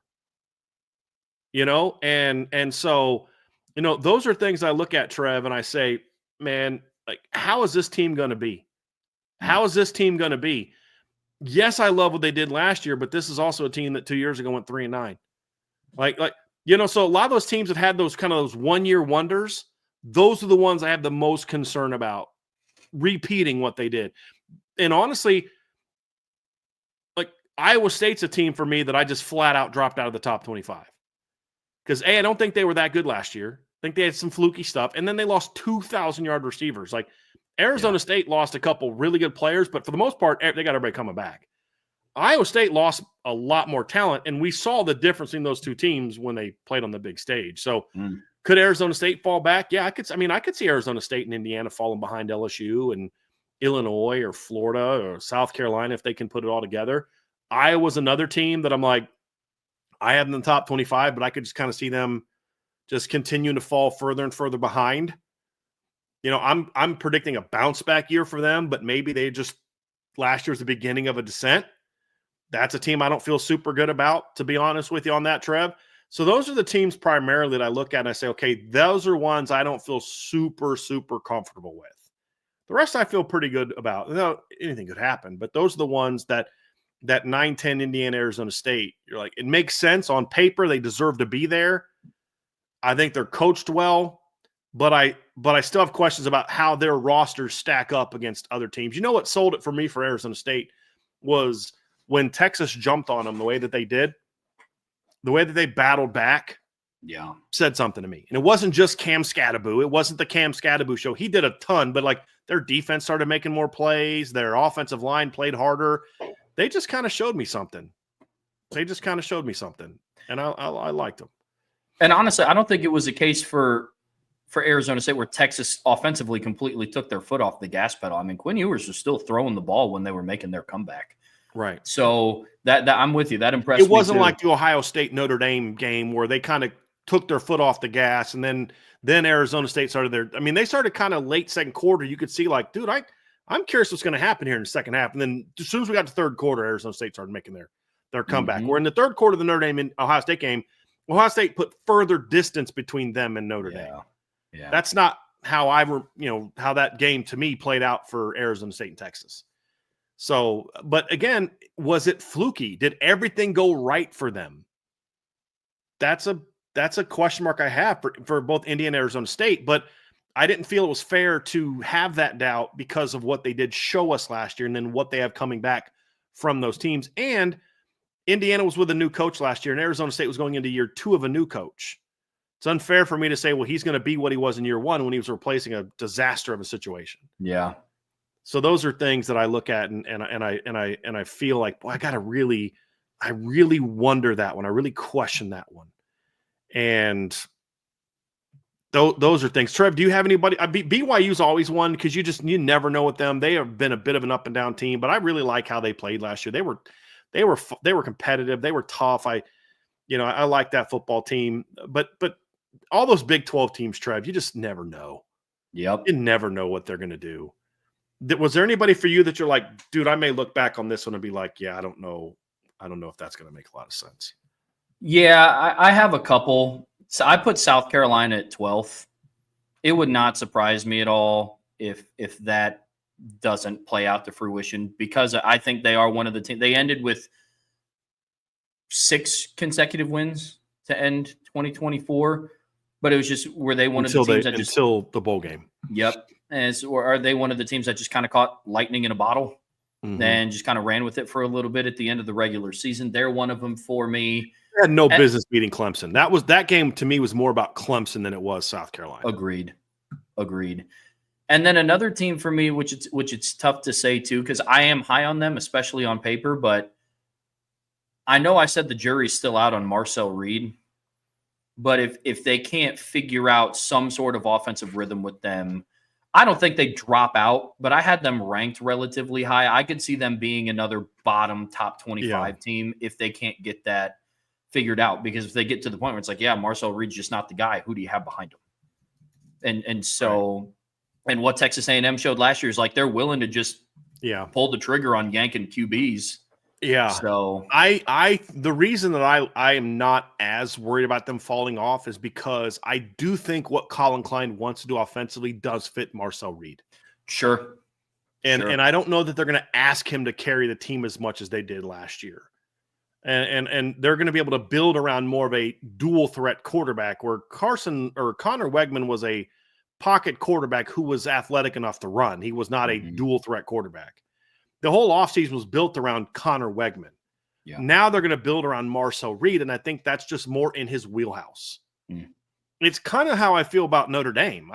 Look, Mike Denbrock has had success with athletic quarterbacks, but he's never had a quarterback like Riley Leonard, where the run game was built around him and the offense was built around him in a way where his legs were the primary force. Jaden Daniels was a thrower who could run. Yeah. It was a very different offense. And same thing with some of the guys he had at Notre Dame. And the closest he had was Malik Zaire, and he only had that for a game and a half. Yeah. In 2015. I think this is more of his style of what he's going to be comfortable with, is where Notre Dame is transitioning to. And I feel that way about Texas A&M as well. Sure. And I'm not a huge Marcel Reed fan. I don't think he needs to be a Heisman Trophy contender. They're going to the hold up for me is who's their big play weapon. And I don't mean a guy that can catch the ball and make plays after the catch. I'm concerned about A&M having the struggles that Notre Dame had last year, where they don't have that guy that you just have to worry about taking the top off the defense. Sure. And it allows people to get closer into the box, take away quick game, take away your run game, force you to, hey, if you're going to beat us, Marcel Reed's going to have to throw the ball down the field. That would be my big concern with A&M. They got to find that. Can Terry Bussey be that guy? Yep. Kevin Concepcion, that is not him. And if I'm wrong about Kevin Concepcion as a player, it won't be because of that. It'll be because he's a better short to intermediate guy than I give him credit for. But it won't be because, he's a burner that I didn't realize he was a burner. It'll be something else. But who is that guy for them? Who is that? Can Mario Craver be that guy for them? I don't know. That's really what I think they're missing in their offense is that type of player. Yep. And that could be the thing. But I think they're just going to be good enough in the trenches where they're going to still be able to pound out some wins. And Marcel Reed is going to win in certain similar ways to what Riley Leonard won with them at Duke in 2022. He's not Riley Leonard, but like how they could run the ball. He'll have way better running backs than what Riley had at A&M and at Duke. And I liked Duke's running backs, but these kids at A&M are really good. Yeah, they are. So I'm gonna see. That's my thing. Can they have someone to protect them over the top? And their offensive line should be really good as well. Mm-hmm. That's going to be the toughest battle that Notre Dame D-line has all year, in my opinion. Oh, yeah. Regular season wise. That's going to be the best D-line they face all year, or offensive line they face all year. Anything else, Trev, from the top 25? There was a couple questions that we kind of got to that I wanted to get to. Roger Dodger, we explained to you why they're not in the top 25. Iden Benami says, is Penn State actually going to do it? Are people overhyping them? Really don't want them to win. Trevor, I don't think – I mean, look, they were a Final Four team last year. And you can talk about, look, they've got to prove that they didn't beat anybody in the quarterfinals. I think that's disrespectful to Boise State. I mean, Boise State played Oregon to a 3-point game. Oregon beat Ohio State, beat Penn State, lost to Ohio State in a rematch. Like, I think that's disrespectful to Boise State. And they beat Boise State convincingly in that game, in my opinion. Not the score was closer than the final, but you never thought Boise was going to win. And they also have a lot of talent coming back. Trev has them number one, I don't, and a big part of that is because I don't trust James Franklin. But again, I love the hires he made, and that was the big reason I thought they were going to be better last year. If you remember 2 years ago, I was like, that was not a very good Penn State team. They didn't play anybody. They were only good because they played a bunch of inferior teams. They got manhandled by the two teams they played that were good in Ohio State and Penn State, both physically manhandled them. And then they played Ole Miss in a bowl game and got outclassed. Every other team that they beat, they were significantly more talented then. The reason I had more faith in last year's team, and the reason I think last year's team was better, is because he made very strong coordinator hires.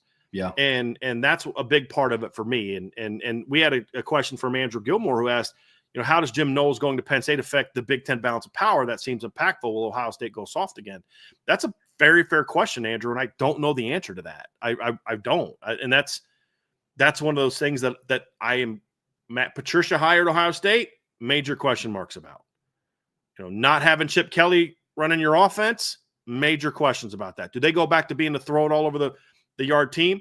The way they went after running backs in the portal, that's my concern. If I'm Ohio State. Yeah. That they're going to go back to the sort of the soft, throw it all over the yard type of team. Will Matt Patricia be able to allow them to be physical? I don't know.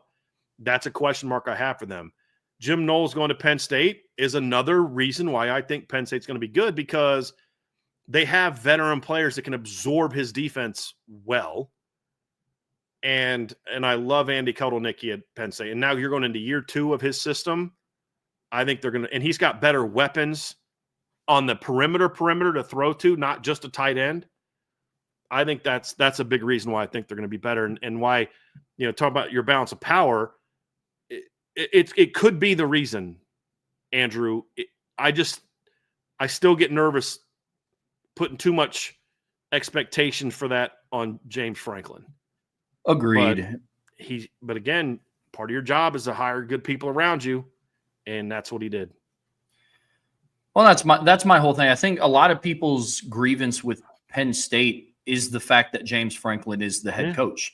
If I take that away and I say, hey, there's a team in college football this year that returns 2 1,000-yard rushers, had a good portal session at wide receiver, returns 4 of their 5 offensive linemen, returns a third-year starter, going into his third-year starter at starting quarterback, retains most of their impact players on defense outside of Abdul Carter, and they just got a defensive coordinator that is coming off of a national championship that had the #1 defense in college football last year in a lot of different statistical categories. But, dude, they're going to be your #1. Well, it's Penn State. It's like, James Franklin sucks. They can't be #1.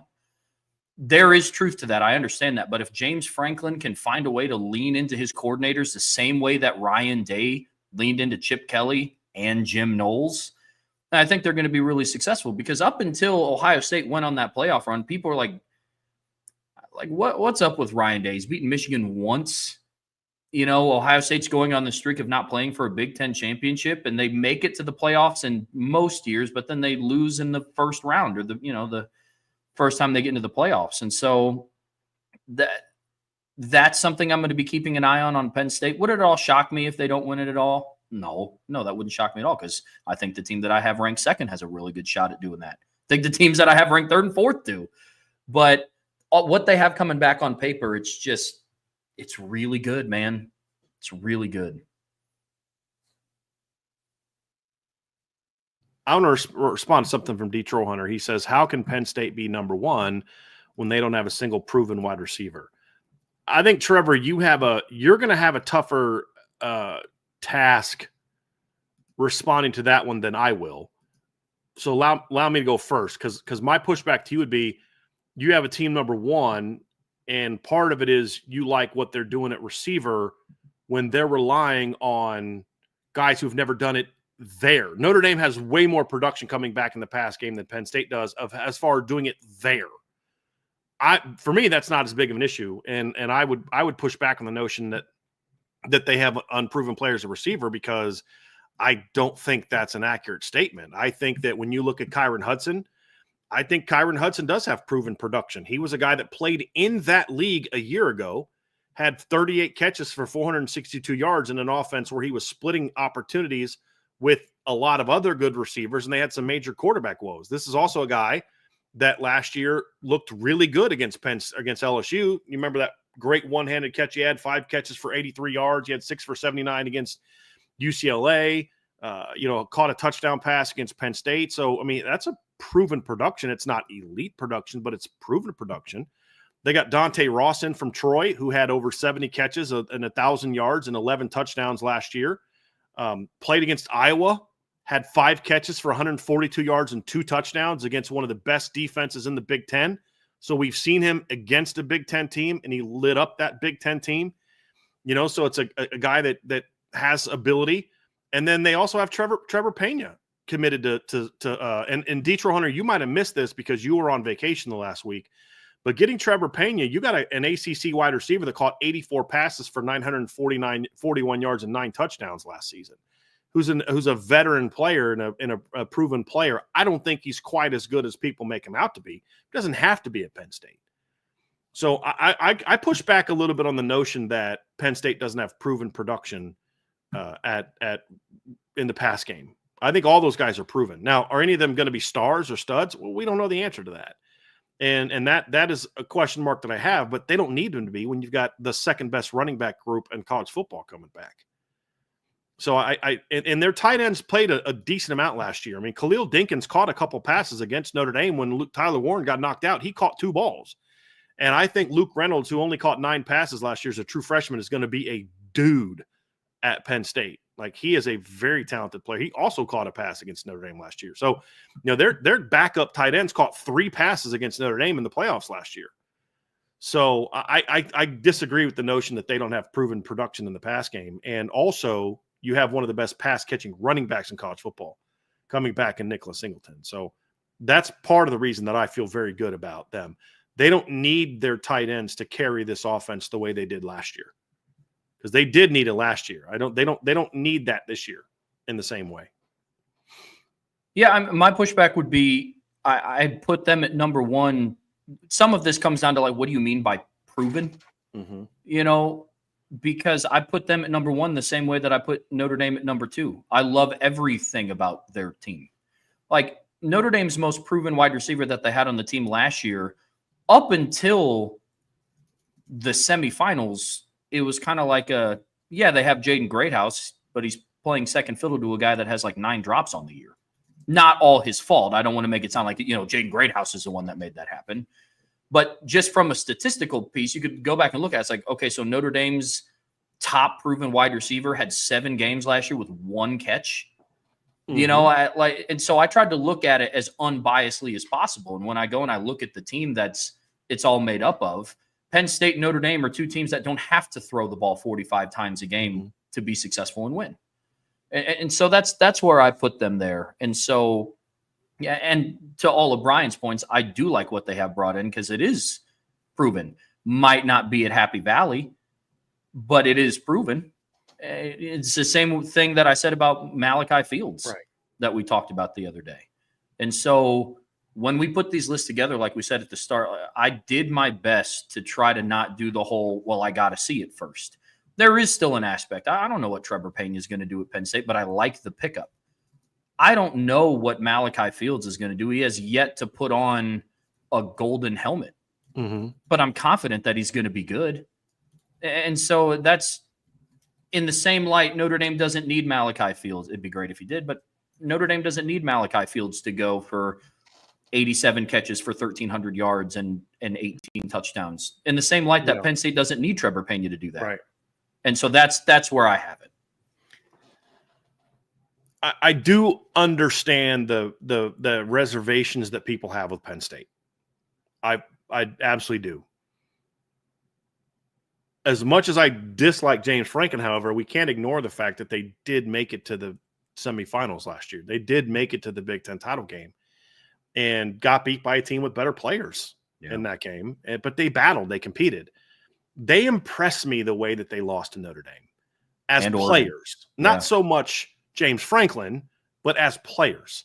And I believe, and this is my argument last year, is what y'all are saying about Penn State now is what I was saying about Penn State up until last year. And that's why we're all on the same page. It was the 2 coordinator hires that flipped the script for me. Because I think good coordinators can overcome certain things that a head coach can struggle with. Well, what if you get into a 4th down situation? Well, they weren't in a lot of those last year because of the fact that they had Andy Kotelnicki and Tom Allen. Yeah. They weren't in those situations. Well, then they got in some of those and they folded down the stretch just like they did against Ohio State. That's a concern, but that's why I have them ranked behind Ohio State. Part of the reason I have them ranked behind Ohio State and I have them ranked behind Notre Dame. I get that. Where I would push back on you, Trev, is the show me aspect of it when it comes to what has James Franklin done to make them think he should be number 1? I get that, but I'm gonna give you all a little bit of insight. Trev may not want me to share this. He kind of hinted about it, but if we weren't Notre Dame fans, I have a feeling that Trevor would have Notre Dame number 1 and not Penn State. And a lot of it is because they have a lot of the things that we've talked about with other teams, but they don't have some of the weaknesses. Their weakness is basically this: will their former 5-star quarterback recruit be any good? That's the question mark for Notre Dame. Their offensive line should be really good. They've got very talented pass catchers coming back. They've got a ton of talent on defense coming back. Oh, they don't have Riley Mills. Yeah, they didn't have Riley Mills when they beat Georgia and Penn State either. Well, they don't have Benjamin Morrison. They didn't have him when they beat a bunch of teams last year. The Xavier Watts loss stings, but every team lost a guy like that. Yep. Everybody lost their version of Xavier Watts. Penn State lost that guy. Ohio State lost like 7 guys that were like that off their defense. Texas lost Jedi Barron and everybody lost those type of players. So, I mean, the chat said, well, they lost, Abdul Carter and Tyler Warren. Yeah, they did. Texas lost guys like that. Bama lost guys like that. Ohio State lost guys like that. Notre Dame lost guys like that. Everybody lost guys like that. Yeah. The question is, what's coming back? And they both have more coming back than anybody else. There's of the teams that we're talking about in the top 10, Clemson, Ohio State, or Clemson, Notre Dame, and Penn State have more coming back than anybody not named Indiana or Arizona State. Significantly more coming back. Mm-hmm. And that's part of why I know I have them ranked as high as I do, is because of that. Oh, yeah. Yeah, that's a great point. I mean, a lot of people point to, well, Penn State doesn't have Tyler Warren. He was their offense. It's like, yeah, well, Notre Dame lost Riley Leonard.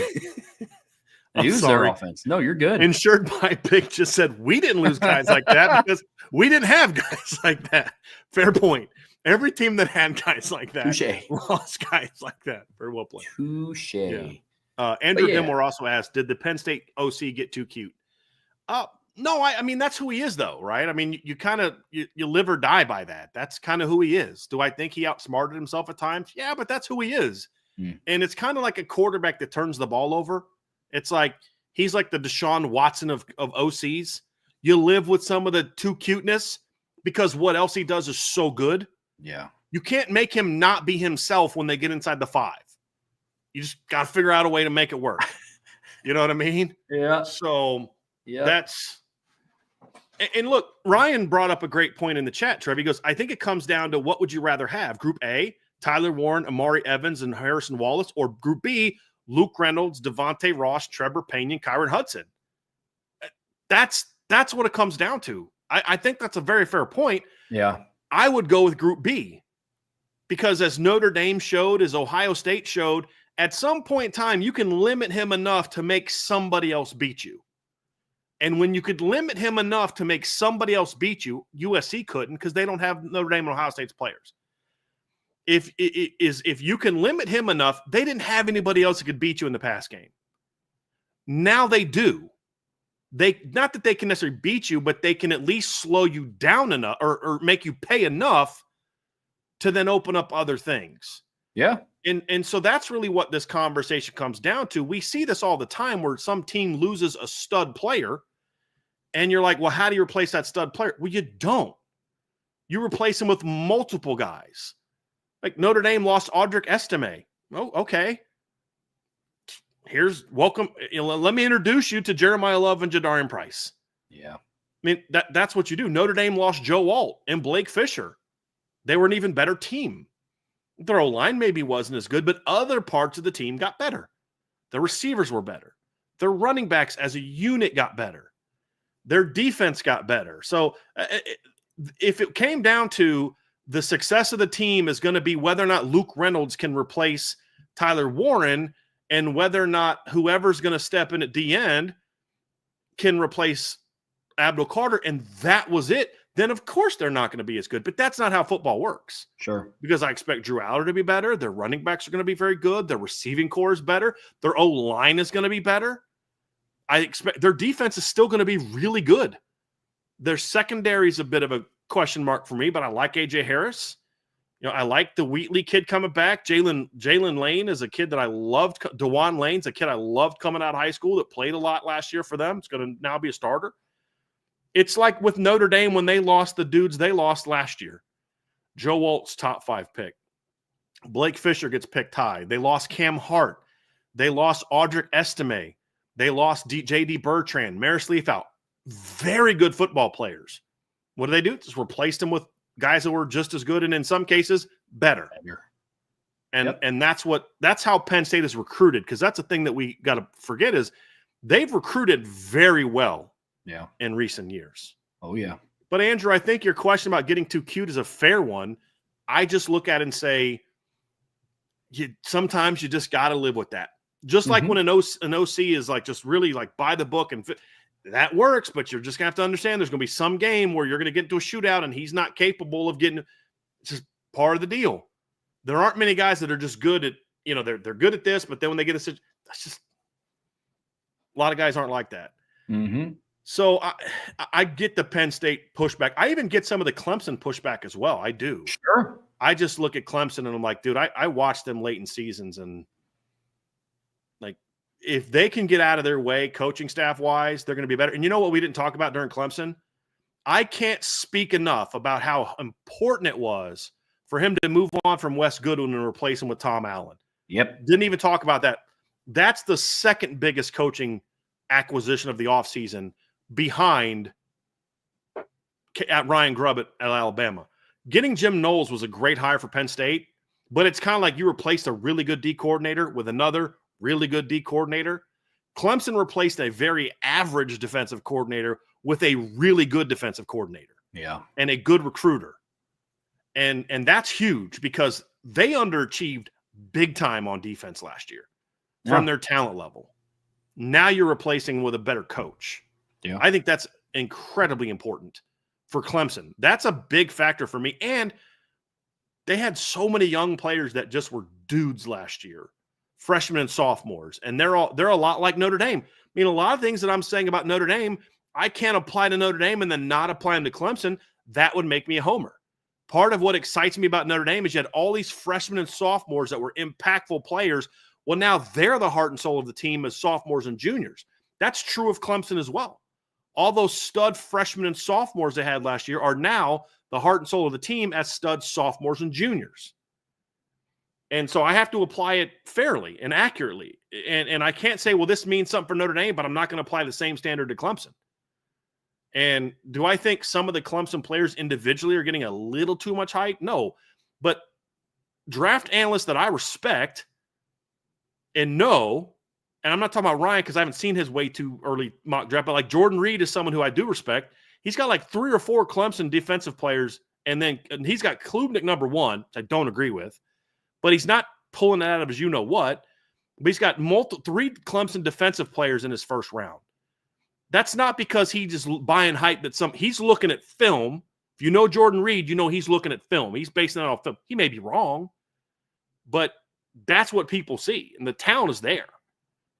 And so I that's why I like Clemson, and they just honestly they choked in some big games last year. And a big part of that is they were always outclassed coaching wise on the defensive side of the ball. Yep. And now they're not going to be. That's what it boils down to for me. Agreed. So, that was to your point about coordinators. That's what kept Louisville out for me. Was them bringing back Ron English. Yes, that's a great point. And that's what we didn't like about them the last time we talked about it, and it's still a concern for me now. That's honestly part of the reason that I have USC as a team that I'm. Oh man, like I don't want to have them in the top 25, but I could see Danton Lynn in year 2 getting a lot more out of that defense, even though the talent's not as good. They may be better because I think he's a good coach, and they're now going into year 2. Yep. I think the coaching part of this is going to matter so much more now. Who are the coaches that can actually bring a portal roster together and get it going in the same direction? In the next couple of years, we're going to have a lot more data to point to the teams that are able to consistently do that. And I can't wait for that. That's going to be a lot of fun. So I believe that's all the questions that we had that were specific to just this conversation. I'm just going through it right now. There's a couple super chats, but those are going to be more for like the mailbag portion of the show. But here's a really important one here. I want to bring up this super chat from Matt 2011 GT. He goes, maybe if A&M were in a transcontinental series, they would be rated higher. That is a perfect level of pettiness, Matt, that I just have to respect. I absolutely have to respect. And I also have to say, Trev, I gained some respect for you yesterday because you took that like a champ. Yes. Thanks. You took it like a champ. Yeah. I said to Trev, when you do as many shows as we do and you talk for as long as we talk, you're going to have moments like that. You just take it and have some fun with it. You took it a lot better than I would have taken it. I might have got a little pissed. Like, you guys know what I meant. Yeah, I went like back and I watched the part where I said it. And the second I said it, I was like, that's not correct. You could see his face. And he's like, no, that doesn't sound right. I was like, no, yeah. I was like, the biggest transcontinental rivalry. Like, Wait, no, right? Wait, hold on a second. No, that's not right. And then I countered it and I said it had something to do with trains. So we just, man, I was like, look, man, I was like, that's just, yeah, I appreciate that, Matt. But hey, your faux pas yesterday made us some money. So there you go. We got a super chat about it. So I appreciate it. Trev, why don't you transition us out of the top 25 conversation and get us into talking about the Notre Dame freshman class? Yeah, you got it. There's still some incoming players that Notre Dame has added to their roster this upcoming summer, and we're getting ready and geared up to talk about that. But listen, folks, before we get there, please be sure to hit that like button, hit that subscribe button, hit that notification bell, share this podcast. But as always, the best way to support what we do here is subscribe to the premium message boards at boards.irishbreakdown.com. All right, Brian. Next up, really fun conversation about the top 25, but we're kind of honing back in the focus about this Notre Dame football team specifically. And on Tuesday, we talked about the transfer portal class as a whole, and we kind of wrapped up that conversation talking about the newcomers from the transfer portal that are going to be here in the summer. Now we're going to continue with that same theme, but we're going to be talking about the incoming players on the 2025 class. There's going to be some impactful players on both offense and defense. And so, Brian, I'm going to pass it over to you, and we can just break down where to start. Yeah, well, just big picture, what's interesting, Trev, is, you think about how talented this team was and in the spring and how impressed we were from what we saw from the spring. And then you start looking at what's coming in and you start thinking about like the portal additions that we talked about the other day.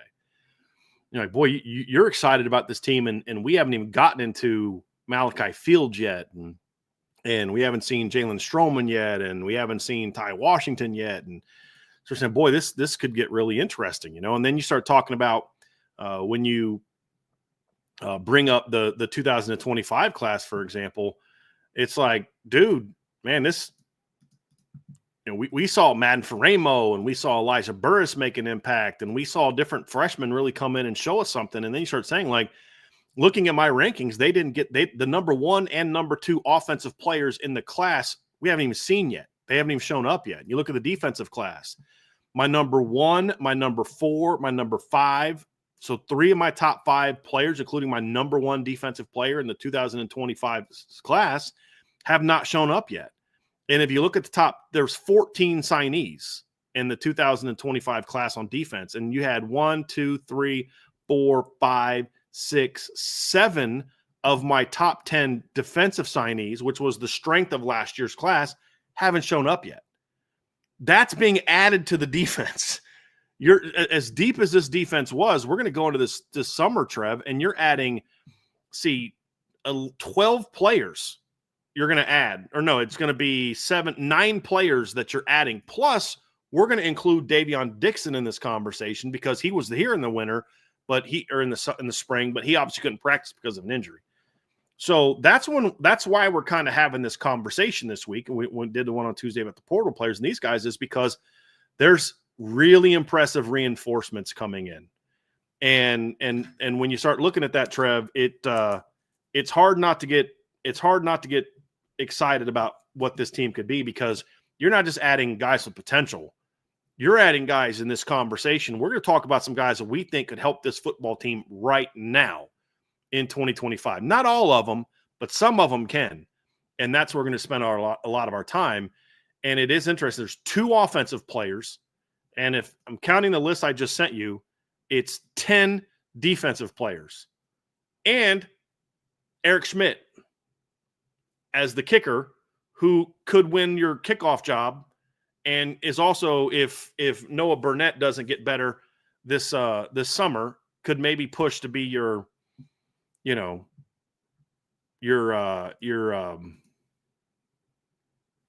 maybe he's your starting place kicker this season as well. So the premise of the title of the show was reinforcements are basically coming. And that's what gets you excited is the ranking we just did with Notre Dame as the number 2 team is not taking into account any of these players, in my opinion, yet. And when they show up, it's going to be even more fun, man. Way more fun. It's interesting when you look at the makeup of this team and say that they are going to continue to get better through, like, after the spring in terms of additions. I don't think a whole lot of teams can say that, especially with a lot of the young talent that they have coming in, which is really a really exciting place to be. So, Brian, did you want to start on offense?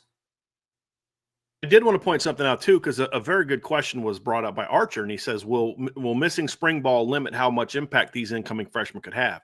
The reason I wanted to bring that up is because that has not been the case for Notre Dame in recent years, with the exception of the offensive line. The offensive line is a position, and we'll get to that when we talk about Will Black, where you do have to have that conversation. But Benjamin Morrison was a freshman All-American for Notre Dame. He was not an early enrollee. Leonard Moore last year was a freshman All-American. He was not an early enrollee. He didn't show up till the summer. I think it depends on the position. I think the big boy positions, it benefits to be here early. Yeah. The really deep intellectual positions like quarterback, it helps to be here early. At running back, it's irrelevant, in my opinion. It really doesn't matter. When I look at wide receiver, I don't think it matters as much. It's not an issue for Notre Dame. Could it matter for James Flanigan? We'll talk about that. But for some of these positions, and then it's also true for certain players, some D linemen need more strength time. I don't know that Chris Burgess is going to need as much weight room time as Joseph Reif and Dom Hulak to get ready to play. So we'll talk about all that. But that's the interesting thing about Notre Dame is they've had some freshmen that stepped in and played very well who were early enrollees. Anthony Knapp was an early enrollee. Kingston Viliama-As was an early enrollee last year. Leonard Moore was not. And that's kind of been a kind of factored into this as well. Benjamin Morrison was not an early enrollee. Jaden Mickey was. And remember, Jaden Mickey was sort of the star rookie as a freshman, and then he kind of quickly got like, Jaden who? When Benjamin Morrison showed up that summer. So it just depends on the player, and it depends on the position. And that's kind of where we'll be. So we will start on offense because I do think the 2 offensive players is very interesting because they are 2 of the 5 best players in the entire class, if not 4 best players in the entire class. You throw in these 2, plus you throw in Jadon Blair and Dallas Golden. You're arguing 2 of maybe the 3 or 4, 2 of the 4 best players in this class. And that would be James Flanigan, the tight end, and Will Black, the offensive lineman. We're going to start with James Flanigan because of the 2, I think James Flanigan has the best chance to come in and compete right away. And there's a couple reasons why we believe that to be true. And the biggest reason why is because there's a bigger need.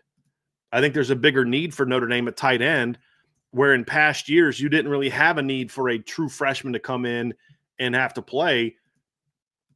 I don't know that Notre Dame is in a situation, Trev, where they have to play James Flanigan, but it is a situation where it wouldn't hurt if he could come in and help you. So that's the biggest thing. The reason James Flanigan is could potentially be a big reinforcement is because he is at a position where, as you mentioned yesterday, there's not a lot of proven talent and proven production at that position. And the most experienced guys are guys who are also have been injury question marks. Yeah, the tight end room coming out of the spring is interesting because I look back at them and I say that they are they're probably one of the position groups that I got the most answered, but I still have some of the most questions about. Meaning a lot of questions answered about Eli Raridan. Kevin Bauman stayed healthy. It's fantastic. Behind them, Ty Washington wasn't on campus yet, like we talked about on Tuesday. Jack Larson had an up and down spring. Kind of night and day different performances from the Jersey scrimmage to the blue gold game. And so James Flanigan comes in, especially with the injury to Cooper Flanigan. He comes in as somebody that can see a lot of minutes as a true freshman on offense, and not in garbage time minutes, not in, hey, Notre Dame has a big lead, but he could end up being a good rotation player. Really interested to see what that looks like for him. So when we talk about James Flanigan, let's kind of get into some of the reasons why I'm excited about his potential to play as a freshman. And honestly, I think he might have been a guy that's a little bit harder to keep off the field, even if you had a loaded room, because he's just incredibly talented. I had him as a top 100 player coming out of high school. He's a bit of a throwback tight end, and you guys are seeing that in some of these highlights that we have playing while we're talking. I mean, for the majority of his early clips in this is just a single game highlight. But a lot of the early clips, Trev, they're all built on him playing defense. He's a really good defensive end. Part of the reason that's him getting a big sack right there. Part of the reason he's not playing at Notre Dame in the spring is because he wanted to play hockey for his high school team, and he's also he broke it last year. Broke his dad's state, I think it was shot put record, last year as well. And so you've got to consider that. But this is a big time player. He's 6'5". He's listed as 6'5". He's listed at 230. His best attributes are being attached. You can see him just destroying that guy off the line. He's a physical blocker. You give him a couple months in the Notre Dame strength program, and he's going to be able to help you right away, because he's already kind of built like a guy that can help you. He's already built like a guy that can come in as a freshman and make an impact. He doesn't need like a whole year of weight room product growth that some other tight ends do. He's a pretty physical guy. He's a pretty talented guy. What I don't know about James Flanigan is I'm curious how much help he's going to be able to give you in the pass game as a freshman. I think at the very least, James is a guy that can help you as a blocker. And as I'm continuing to play these highlight clips, you're going to see what I'm talking about. The physicality. What you don't see a ton of from him on film is a ton of pass game production, because of the high school he came from. He'd have like 20 to 30 catches a year. But this is a guy that in his career averaged over 20 yards a catch. He's a vertical oriented guy. He's got really good hands. He's can do some things after the catch with his strength and speed. Little tighter maybe than like a Jack Larson, maybe athletically, but he's much more explosive than Jack. He's much bigger than Jack. He's stronger than Jack. He's got pretty good hands.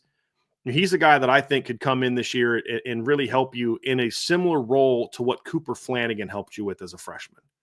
The very least, I think James Flanigan, and they're not related, they spell their last name differently.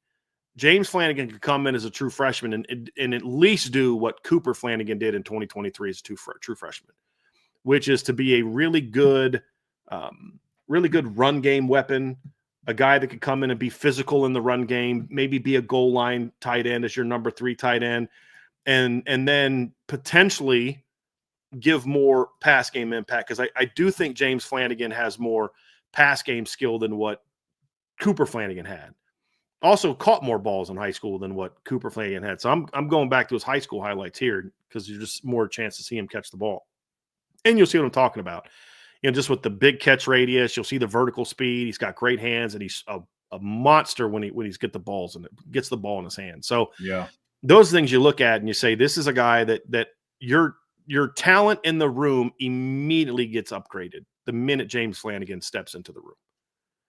And at the very least, your run game, your blocking gets better. The very least.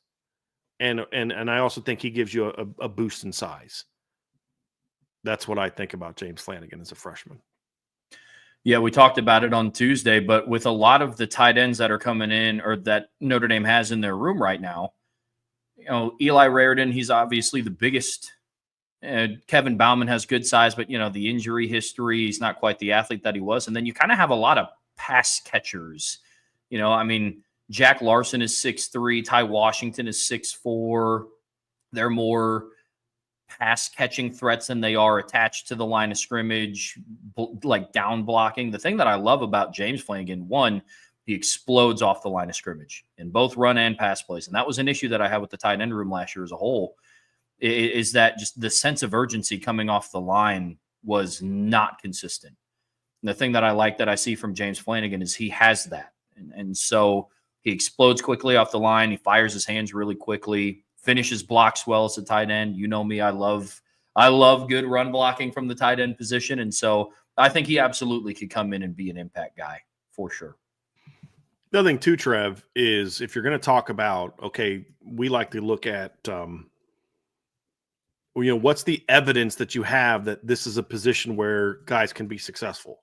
Well, why do I think Dallas Golden can be successful as a freshman is because we've seen Mike Mickens now 3 years in a row have at least one freshman step up, and at the very least, if not be a freshman All-American, at least be a pretty important member of the rotation.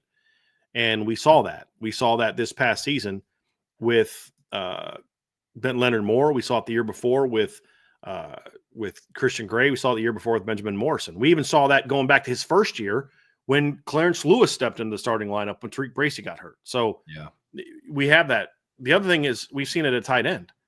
Why did Mitchell Evans not come back next year? Did he forego eligibility? No, he had no eligibility left. He played in 21 as a true freshman. Eli Raridan he's done after this year, not because he is not going to take his fifth year. He doesn't have a fifth year because he played as a true freshman. Cooper Flanigan played as a true freshman. So Jack Larson's the first tight end in several years that didn't come in and play as a freshman. Michael Mayer played as a true freshman. So this is a position where Notre Dame has a recent history of their best tight ends coming in and playing right away. Yeah. And at the end of the day, if you're Mike Denbrock, I don't know that there's any value in redshirting a guy like Mitchell or James Flanigan, just like there was no value, in my opinion, in redshirting Eli Raridan or Michael Mayer. They're not 5-year players barring injury. And if they get injured, then you can just redshirt them. I hope they do that with Cooper Flanigan this year, is just let him redshirt. So when you look at the tight end position, this is one where Notre Dame in recent years has done a lot of not just getting guys on the field for some games, but all those guys had very important roles. Some of them, it was as pass catchers. A lot of the others, it was more as blockers, but they played. But even if he's just coming in as a blocker, he might be your best blocker as a freshman. That says a lot more about how disappointing blocking was last year. I hope that's not true. And I'm hoping that between Eli Raridan and Kevin Bauman, you get better blocking. But based on what we saw last year, it wouldn't shock me if that became true. What it gives you beyond that, to me, is an added bonus as a freshman. Thoughts on that, Trev? Yeah, I agree. He fights through contact so well. I mean, when you see the intermediate routes over the middle of the field, he fights through contact well. There's some tight ends who have his skill set at that same age that they get knocked off course a little bit. Very strong kid, but I agree with everything that you're saying. He's a player that when he gets to South Bend, Marcus Freeman has shown that in years past throughout his tenure, in 2021 on defense and then as a head coach, he strongly believes that if you can come in and help the team on day one, then you're going to play as long as you earn it. I think that's a big key component because his high school film looks impressive. Some of that will look different when he's going up against, Bronte Johnson and Carson Hobbs or Madden Faremo, who's already has kind of a leg up on him because he was here in the winter. Right. And so as long as he can come in and prove himself worthy of that time, he's going to see the field as a freshman. Yeah. Hobbs is not a true freshman though. Just he's a redshirt freshman. Oh yeah, I was saying like players that he could be going up against. Oh, I got you. Practice. I got you. The other thing about James Flanigan too is there is going to be a jump in he's going to have to get more used to playing guys his size. Wisconsin produces a ton of good football players. They tend to be more so of the Division II, Division III caliber. So they're not going to have the size, the strength. I mean, there's a reason the Wisconsin League produces champions and semifinalists all the time. Wisconsin Whitewater, like one of the best Division III leagues there is the Wisconsin League. And it's literally all Wisconsin schools. That just tends to be the type of athlete that they tend to produce more. What that means is those guys are really good high school football players, but they're 6'2", 230-pound offensive linemen, not 6'5", 300. Now, Wisconsin will produce some of that. And the athletes they produce are more of the Division III caliber athletes, which those guys are just not going to be able to compete with a guy like James Flanigan. So there will be a little bit of a transition there, but I don't think it's any different than what some of the other tight ends have had to deal with. Michael Mayer was transitioning from playing high school in Kentucky. I mean, Cooper Flanigan actually had the easiest transition because he was playing at De La Salle. So they're playing like D1 guys every week. A lot of those other guys weren't doing that. Eli Raridan was playing in Iowa, and he came in and helped as a freshman. So that transition is usually gone by the end of fall camp. And he's a guy that I think comes in and certainly helps you. So that's That's a major reinforcement, Trev, at a position that you and I felt they needed. Like they needed. People ask, should Notre Dame go to the portal for a tight end? And I say, well, no, I think in certain cases it's a position that I would keep my eye on. But you have to ask yourself, is anybody that you could get in the portal going to give you more value than what you're going to get from James Flanigan? That's the question that Notre Dame has to ask themselves. And I don't know that I don't know that when you look at it, the answer I think is pretty clear that the answer is no. You're not getting more value in whoever you might get from the portal than what you are going to get from James Flanigan. And that's partly why I think he's part of the reason that Notre Dame looked at portal guys but didn't make any moves on portal guys is because they knew they had him coming in. And that's a big factor in it. Speaking of big-time offensive players, let's talk about Will Black next, Trev. And this was my number one ranked player in the class of any position. He was my only 5-star for Notre Dame in the class, current grade.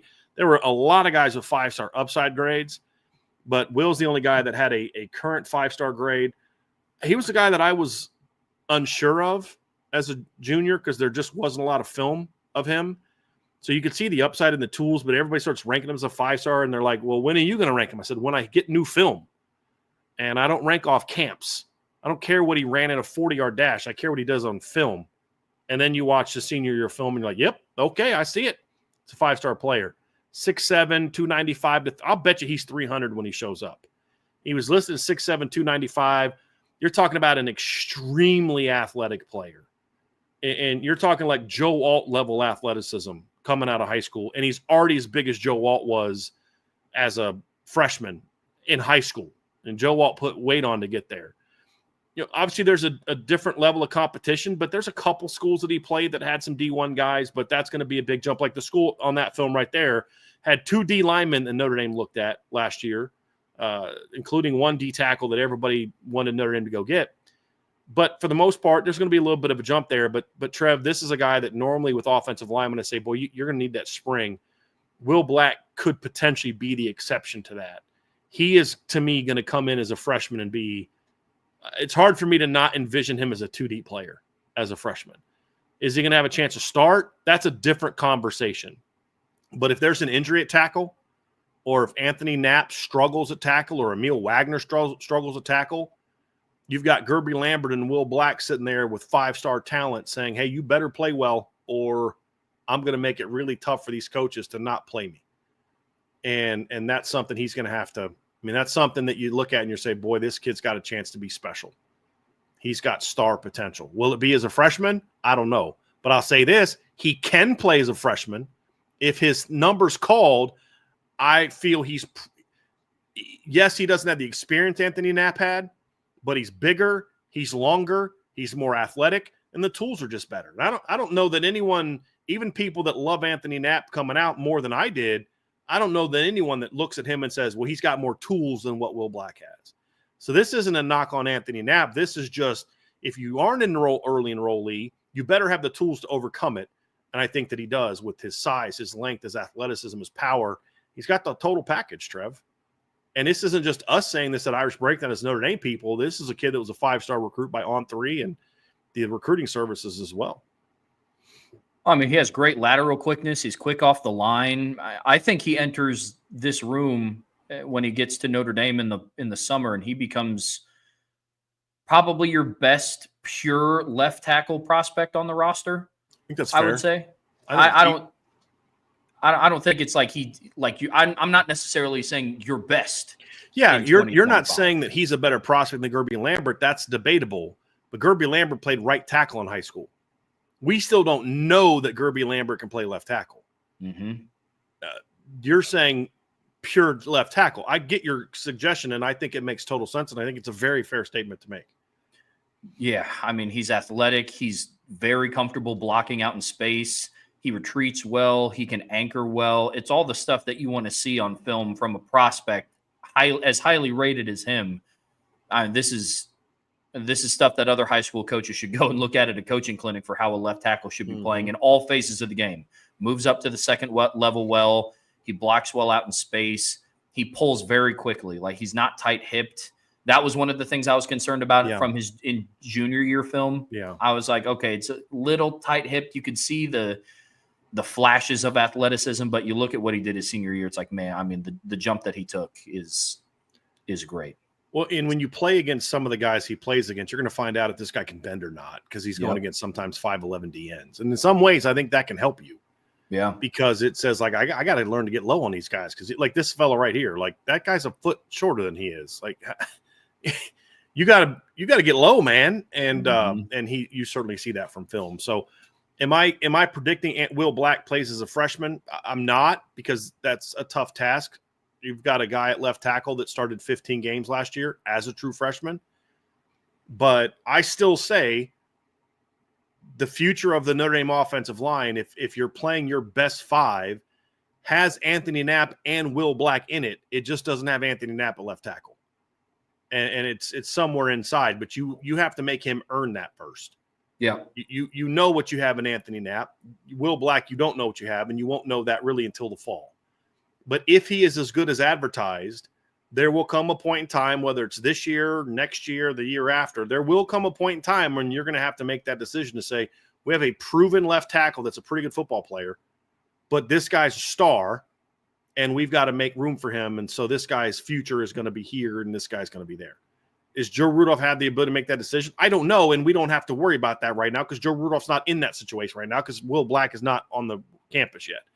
But when he gets there, we all hope, and I think Joe Rudolph hopes, that Will Black makes him have to think about what that's going to look like. I promise you, Joe Rudolph is sitting here thinking, I hope Will Black gives me a reason to have to make some tough decisions at left tackle. And that has nothing to do with his lack of faith in Anthony Knapp. There is no bigger fan of Anthony Knapp on the planet than Joe Rudolph, and that includes Mr. and Mrs. Knapp. You know what I'm saying? Joe Rudolph loves Anthony Knapp. But I also think he's extremely high on Will Black. And it's like, if you're going to move Anthony Knapp off a left tackle, you want it to be because somebody who's like this makes you. And that's what Joe Rudolph wants to see. Make me make a decision to move Anthony Knapp somewhere else. Yep. Center, guard, whatever. Force me to do that. Because until Will Black forces him to do that, you can't make that move. You don't make that move because he's a 5-star recruit. You make that move because he looks like a 5-star college football player. Yep. And he has the tools to do that. And I mean, you just watch this film. I mean, he's a light mover, but he's got real heavy hands. I love the point you made about anchoring. I mean, just we haven't seen a guy with this. I even think he's a better athlete than Joe Walt. I'm not saying he's a better player than Joe Walt. He's a much better prospect than Joe Walt was coming out, but he's kind of got that combination of size, athleticism. I mean, look at that. Look at him in space. Like, I don't care about the throwback screen, but that kind of speed right there, that's what I care about. When you look at that last play right there, Trev, let me go back to that real quick. This one right here. Like, look at that. Look at him get out to the corner. Like, that is legit big-time speed for an offensive tackle. Yeah. You just don't see guys move like that. And he's already 300 pounds. This isn't like a guy that's 265 that you hope when he gets to 300 pounds, he maintains that level of athleticism. This is a guy that's already 300 pounds. And you get pretty fired up about that, man. Yeah. Yeah. I'm it's hard not to watch Will Black's film and just be like, dude, I mean, yeah, he's very good. He's very good. That's, we talk about what we saw from the offense, Trev, but that's kind of what gets me excited about this offense, is because you are adding 2 new studs to the depth chart this summer. And it's what gets you excited about not just the present, but even more so the future. Because we can say this, even if they both play.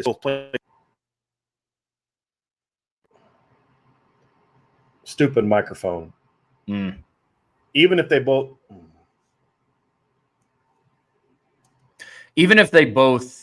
come in and I think the point that you were kind of moving on towards is, even if they come in and they don't play right away, like maybe start right away, James Flanigan, probably a little bit easier of a path. They're going to come in and be impact players for you in some capacity. You look at a guy like Will Black, he could immediately insert himself into the 2 deep. And if there's anything that we learned last year about Notre Dame's offensive line, is if a player can get injured, they will get injured. How different of an outlook would it have looked like last year if they had a Will Black type of player be able to insert himself in the offensive line. Wouldn't Anthony Knapp have moved on to the interior and started at a guard position?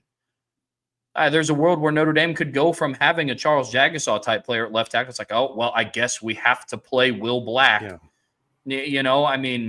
And Anthony Knapp could play a position that suits him better. So all of those things is interesting. Yeah, and also what I was going to get at too is even if they come in and play as freshmen, their best football's down the road. It won't be as freshmen unless there's some injury that causes it. And that's what gets me fired up about the offensive class. Let's talk about the defensive class, Trev, because there's a few guys I want to focus on. We're not going to go through every player. Like I think when I look at Dom Hulack and Joe Reef and Gordy Solstead, I don't know that those are guys that are going to play right now because I don't know. Some of them need time in the weight room. Joe Reef needs time in the weight room. I like Joe Reef more than most. I really like Joe Reef. Saw some senior film that was like, I don't know if I like that. And then I saw the whole senior film and I was like, okay, I just happened to watch a game where it wasn't a great game. And then I saw some other games where I'm like, okay, this is a dude. And so I like him. Dom Hulack had a much better senior year than I thought he was going to have. I still have some question marks if he's a full-time player or not, but the staff is high on him. Gordy Solstead was always the guy that was going to need time, still love his upside. Josiah Key is the guy that's going to need time. We're going to focus more on Chris Burgess. We're going to talk about Davion Dixon. We're going to talk a little bit about Anthony Sacka. And then we're definitely going to spend some time on the secondary players, Dallas Gold, Mark Zachary, and even Brandon Logan, because you're talking about some potentially impactful players at positions where there might be a need. So we're going to go front to back. And I want to first talk about, and again, these are just the enrollees. This doesn't include Madden Faramo, Jadon Blair, Cree Thomas, the guys we've already seen. We're just talking about guys that we have not seen yet because they're not enrolling. And of all the defensive linemen, the one guy that I felt had physically had the best chance to help you as a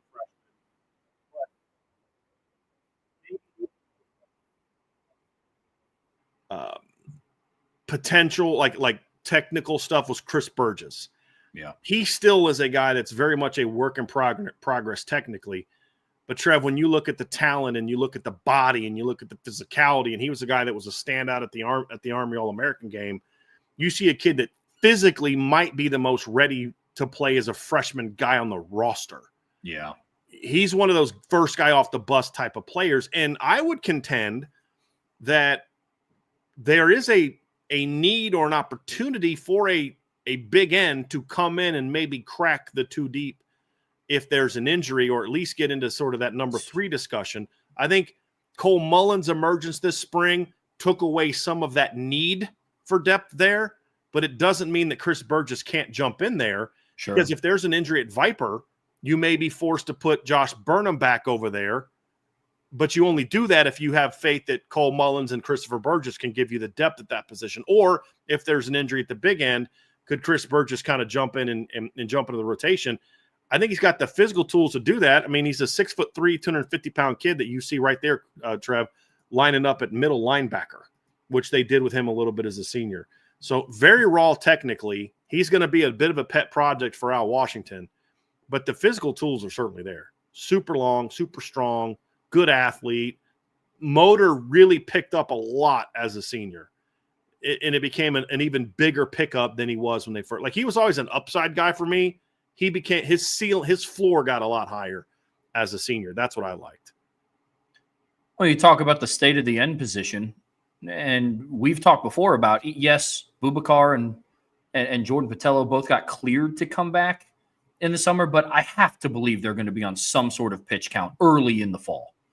I don't think that they would go and play the actual amount of snaps that they will potentially see in November or in December in the postseason. If a player like Chris Burgess continues to ascend in the summer and in the fall, he could take some of the burden off of one of those two guys, on top of if a player unfortunately does get injured, but yeah, the film that I love on him, oh my gosh, he's quick off the line. He's strong. Definitely one of the first off the bus kind of guys. Great hands. And then obviously great athleticism. I mean, good Lord. Yeah. Yeah.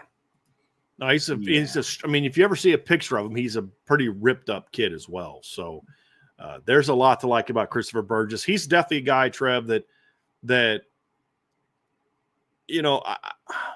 I wouldn't hate a redshirt season from him because he needs a lot of development, but I also am like, if he's the player we think he is, I don't think he's a 5-year guy either. So he's one that I'd be a little torn on.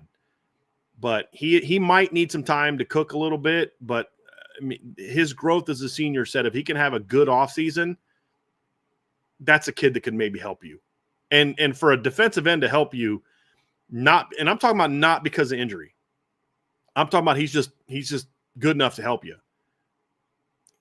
You got to be pretty good on this D-line to be that kind of player, Trev. Yep. There's no doubt about that.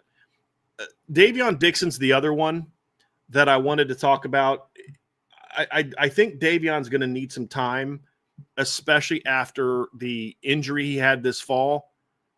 But some of the things I heard about him from sources in the program about what he was showing before the injury in winter workouts and conditioning, like how well he moved for a kid his size, how strong he was, how hard he was working. That was my biggest question about Davion is you'd watch his film and you're like, there's times he's a top 100 football player. And there's other times you're like, why is that little dude blocking you? And it just was his motor would run a little hot and cold. From what I was told by a couple different sources inside the program is the work he was putting in since he got here was answering some of the questions that even maybe some people inside the program had about how much does this kid want it? And I think there's a chance that he's one of those kids who was just so much better than what he was going against and was so dominant that at times it just kind of got bored with it. Because his numbers were still outstanding. I mean, he had some great numbers. Great numbers. So somebody asked, Jay Henry asked, where Burgess is compared to Bryce Young. I think Bryce is more twitchy. Was more twitchy coming out of high school than Chris. Christopher is I think a little bit more powerful than Bryce was. Obviously, Bryce is a lot taller. Chris is a little thicker at the same age. Bryce is just overall bigger and a little bit more explosive athletically. Chris is more powerful. Chris is a guy that could potentially outgrow the position and maybe be a Riley Mills type of 3 technique. I'm not forcing that on him. It's one of those things where if his body just does that, you let it happen. But I also like his potential as an end. So that's where I would compare those two. And that's kind of what I like about them because they're not the same guy. Bryce maybe is a little bit more of a pass rusher. Chris has elite run game potential as a big end and has potentially a solid pass rusher. Whereas, like, Chris, to me, is more Khalid Kareem when he reaches his peak. That's the kind of player that I see him being. And I believe I'd have to go back and look at my profile for him, but I think that's what my comparison was for him, was Khalid Kareem. Where Bryce is more Justin Tuck if he maxes out. That's the little bit of the difference. If that helps you kind of with the style of play. That makes sense. Dixon's another guy that could maybe have a chance. I think it's going to be tough for him to play as a freshman because how deep they are at D-tackle.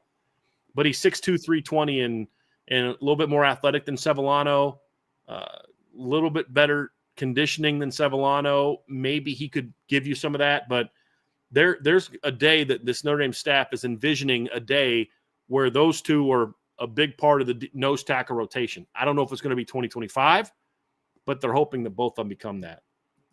Another guy, Trev, that I like that is arriving this summer, I don't think plays as a freshman on defense, but a guy that I could look and see the staff saying, look, in other years, I think he could crack the 2 deep at linebacker. We're talking about Anthony Sacka.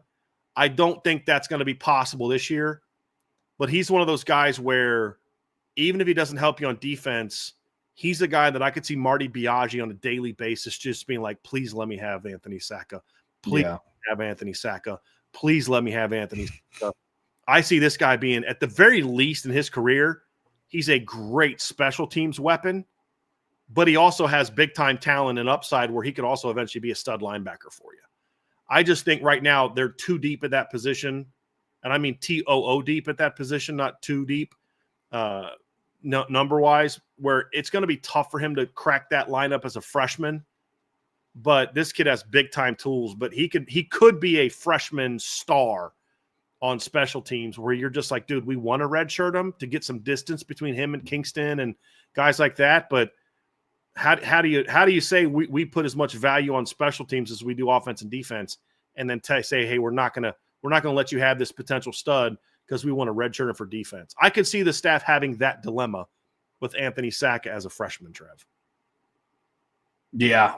When I watch him play, he's just one of those guys that I think they're going to find a role for him somewhere, most likely on special teams because of the depth at linebacker. Dude, when I watch him, he reminds me a little bit of Jarrett Grace before he got hurt, especially when you start talking about like special teams impact, things like that. Anthony Sacka is really athletic, man. He played safety early in his career in high school, didn't he? He was a stud as a sophomore safety. He was always going to be a linebacker. His grade went down for me as a junior because he put on a lot of weight immediately to go play linebacker, and I thought he lost a step. But he got all that back as a senior, and his grade went back up for me. But yeah, he was a dude as a deep safety. He was just a deep alley safety is basically what he did. But he looked a lot more like that guy last year, Trev. You could tell he kind of got more comfortable with that weight last season. Yeah. Yeah, but the pass breakup ability is still there. I think he covers well. I like that he has that background. Very instinctive in coverage, Trev. You are correct. Yes, and this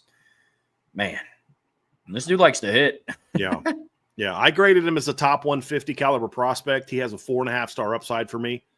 So big-time upside, no doubt about it. He's a very talented player. I mean, and if you want to know how good this defensive class is unless I'm just wrong in my rankings, he was my number 7 defensive player in this class, behind Dallas Golden, Jadon Blair, Madden Faramo, Mark Zachary, Chris Burgess, and Cree Thomas.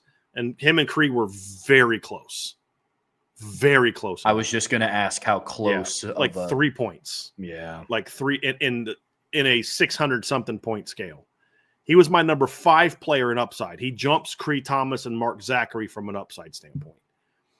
So, kid with a lot of tools. And to a degree, he still is kind of learning linebacker, but that second year really helped him a ton, being more comfortable playing that close to the ball. So, yeah, he's a really talented player. And he gets lost in the mix of the conversation because the excitement of getting Madden Faramo late in the process, I think, overshadowed how big of a pickup getting Anthony Sacka was for Notre Dame. So, if he's willing to put in the work, I think he's got a chance to be a player for Notre Dame. We wanted to talk about him again because I could see some of that impact happening right away based on his ability to play special teams. So that's the guy. Josiah Kia, obviously we won't spend a lot of time on him. We're going to focus on the guys. I think he's more of a down-the-road guy. I want to get to a couple other players, Trev, and I'm going to start first and foremost with my number 1 ranked player in the defensive class that arrives this summer, and that is my dude, Dallas Golden. So as much as I love Jadon Blair, and you know I love Jadon Blair, Jadon was my number 2 ranked defensive player in the class. He was my number 2 ranked defensive back in the class. And the reason for that is the presence of Dallas Golden. What's interesting is Dallas is the most unique player I've ever evaluated for Notre Dame, in that I believe he literally could be a college standout, not just a starter, but a standout at 7 different positions. Both corner spots, nickel, both safety spots, wide receiver, and running back. He was an all-state running back, had a monster performance as a junior in the state title game to help them win a state title. Team wasn't as good as a senior. He was still really good as a senior, however. This is a big-time football player, Trev, that this kid's the real deal, in my opinion. He's also a great football player. He's not just a great athlete, but he's a great football player. And you see that when he's got the ball in his hands. That right there is why I say don't be shocked if Dallas Golden makes some noise this year as a returner. He's a legit kick and punt returner as well as being a great running back. Man. Yeah, it's him lining up at wide receiver, a guy who was a back-to-back 1,000-yard rusher in high school. Like he's just a great football player. There's just something to be said for a guy that just where do you want to put him? Doesn't matter. Just put him out there somewhere and he's going to dominate. He'll figure it out, and he'll figure it out pretty quick. Just get him out there and let him dominate. And that's what Dallas does. It doesn't matter where you put him. Running back, he dominates. Receiver, he dominates. Defense, he dominates. Now, the one thing that I will raise a question about with Dallas is he didn't play a ton of corner in high school.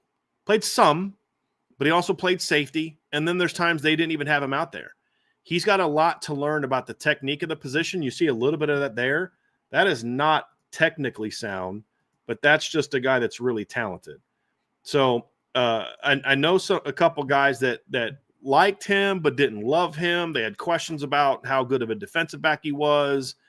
He went to the Rivals camp last year, and a couple people that I know that were there were like, yep, I'm sold. He's a stud, which is why Rivals jumped him all the way into the top 100.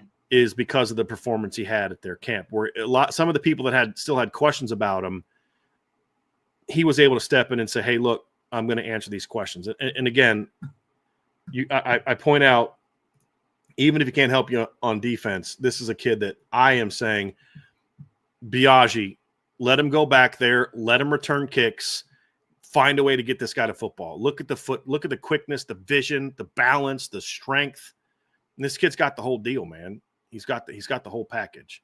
Good size, great support system, quiet kid, doesn't do a lot of the flash, doesn't talk a lot on social media, just goes about his business, puts in the work, and he's a big-time football player, Trev. Big-time football player.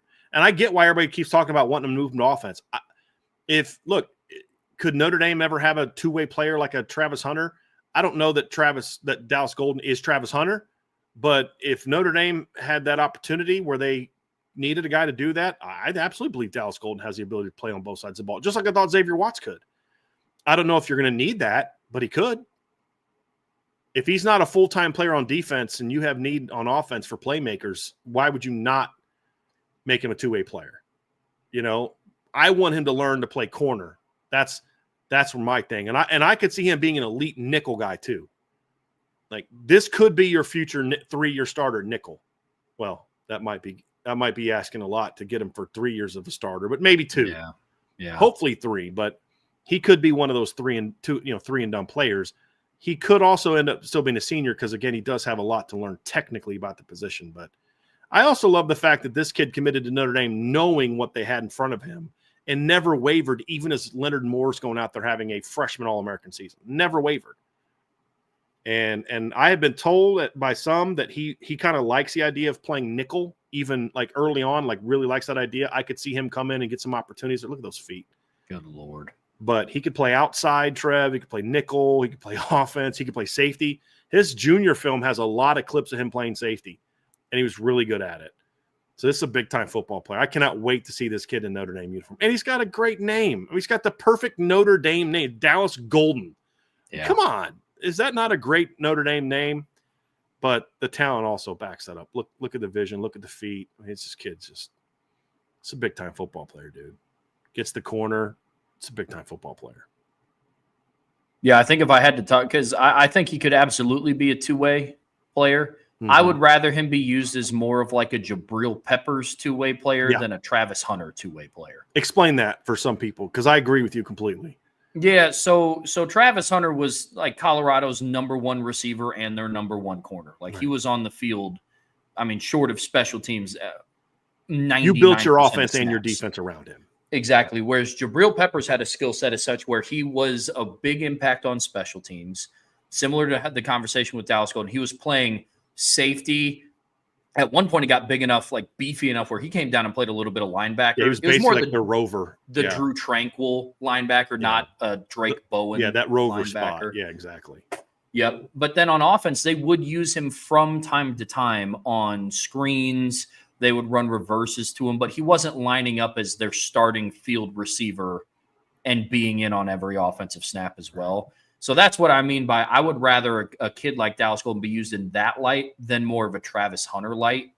The one thing that I am going to be interested to see is like Notre Dame they've had players that have had the ability to, guys like Xavier Watts. I am going to be interested to see how this coaching staff lets him develop at certain positions, because we've seen it on the current staff right now of, okay, you've moved Sullivan Absher everywhere. Bronte Johnson has played multiple positions, seemingly has found his home at safety.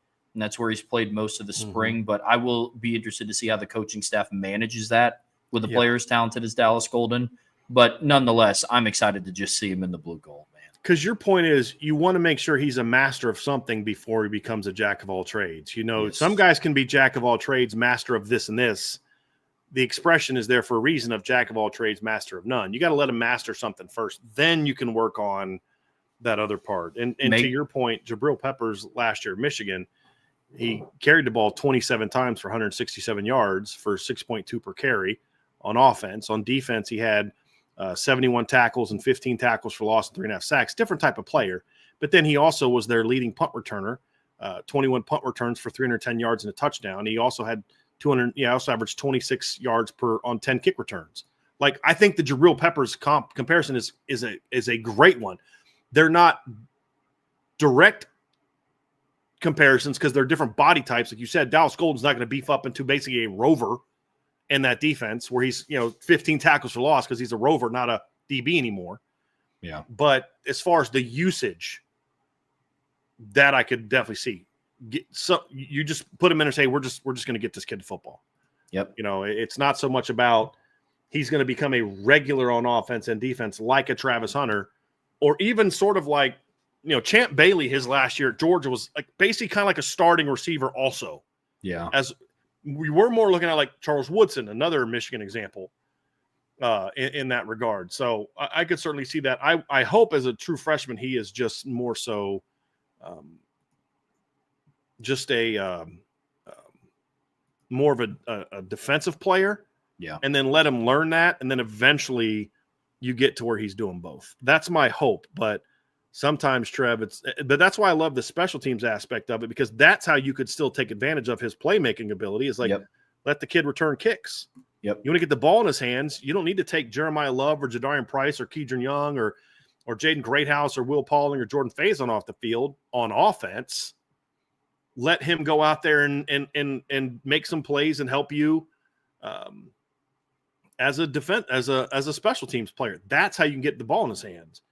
And if they do that, then I'm much more prone to say, hey, look, that's how you get the ball in this kid's hands. Yep. Is let him be a returner while he still learns defense, because that's not taking away from his mastery of the defensive side of the ball at all. Yeah. Biggest thing for me with a talent like Dallas Golden is just make sure before you try him out at other places, he has a home first that he can always default back to. Yeah. Yeah. And that's going to be it's going to be fun to watch that for sure. Yeah. So we're going to watch a little bit of Mark Zachary next. I think Mark Zachary is another player that got a little overshadowed because of Jadon Blair's and because of the Dallas Goldens. This is a top 100 football player, Trev. This is Indiana's Mr. Football as a senior, despite the fact he played on a really bad team. Ben Davis had a rough senior year. These highlights are from his junior season. I've seen some game film of his senior year, but they never put a full huddle highlight film together. So I'm going to show the junior film. But this is a kid that dominated at wide receiver. He dominated in the secondary. He dominated as a return man for a bad team. But as a junior, he led them to a state championship as a three-way player. And he also was the starting point guard on I believe, a state championship team as a freshman or sophomore. And that's part of the reason he wasn't an early enrollee is because he's playing basketball. But this is a young man that reminds me a lot of Benjamin Morrison in that he's probably not the burner that Christian Gray and Leonard Moore are. But he's smooth, he's fluid, he's instinctive, he's a really good football player, he's smart, and he's smart enough to rock a starter jacket at the blue gold game. I'm saying this is why he should have been ranked higher on my board. I didn't give him enough credit for the style. This is a kid that's just a great football player. Like a lot of these kids, it's funny, is Benjamin Morrison and Cree Thomas, the two kids from Brophy Prep, I believe, are the only top level DBs that Mike Mickens landed that weren't two-way players. Leonard Moore was a two-way player. Christian Gray was a two-way player. Dallas Golden's a two-way player. Mark Zachary's a two-way player. Jadon Blair was a two-way player. Bronte Johnson was a two-way player. A lot of these guys are two-way players, and Mark Zachary's that way too because he's just a great football player. He's also a great athlete and a smart football player, which is why he's such a good point guard for his high school team. He's a good high school point guard. He's not like going to go play for the Notre Dame team, but this is a big-time football player with really good athleticism, good speed, smart, and makes a lot of plays on the football, man. Yeah, he's instinctive, man. Yep. I mean, he reads the defense very well. Would you say out of the three between Creed, Dallas, and Mark, he's the purest corner? Yes. Okay. Yes, I think that's very fair. Most natural with the footwork, the technique, reading routes. Yes, I think he's the most advanced. Creed took a jump as a senior, but Mark, as you're seeing it here, is showing it as a junior. Yeah. And the other thing, too, is, like I said, I don't think he's the burner that Leonard Moore is, that Christian Graves with their low 4.4s. But one reason that his grade took a jump for me, I had him as a top 150 caliber player as a junior. One thing you'll see on senior film is he was a step faster as a senior than he was as a junior. So this is junior film. His senior film showed him a step faster on both sides of the ball. That's why he jumped up to top 100 and borderline top 75 grade for me, Trev. He was really close, like 2 points away, I think, from being a top 75 player. So Mark was a guy that I always liked, but liked him even more as a senior when he got that little extra juice in just pure speed. This is a really good football player. In most years, well, let me rephrase. Before Marcus Freeman showed up, this is the kind of kid we look at as like the number 1 or number 2 overall player in the class. And now he's like 5, 6 for me. That's the kind of talent that Mark Zachary has. But he's a little overshadowed when it comes from a hype standpoint because there's so many guys to be excited about. And I think there's a stigma about him that because he's from the North, there's this natural, well, you don't have great athletes in the North. Yeah, you do.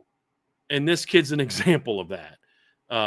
If he was from Atlanta or if he was from Miami, I think his recruiting ranking would have been even higher. And I mean, he was ranked relatively well. It's not like he was an unranked player, but like rivals didn't have him in their top 250. ESPN had number 228. 247 had number 177. On3 had him number 119. I'm of the belief that if he was from Atlanta, if he was from Miami, if he was from Dallas, he's a top 100 player easily by everyone. Yeah. So I do think those geographical biases still exist, and I understand why they exist. But the reality is when your talent says one thing, that's what your ranking should be. And it's not like Indianapolis is just a bunch of stiffs athletically. Like I love him coming down here and hitting. This is the fun part. Watch him on offense. He's a pretty good offensive player. But I think he's a very underrated football player. Very underrated football player. Like I don't know how you don't watch this kid as a senior. I mean, even now as a junior, the upside was always 4.5.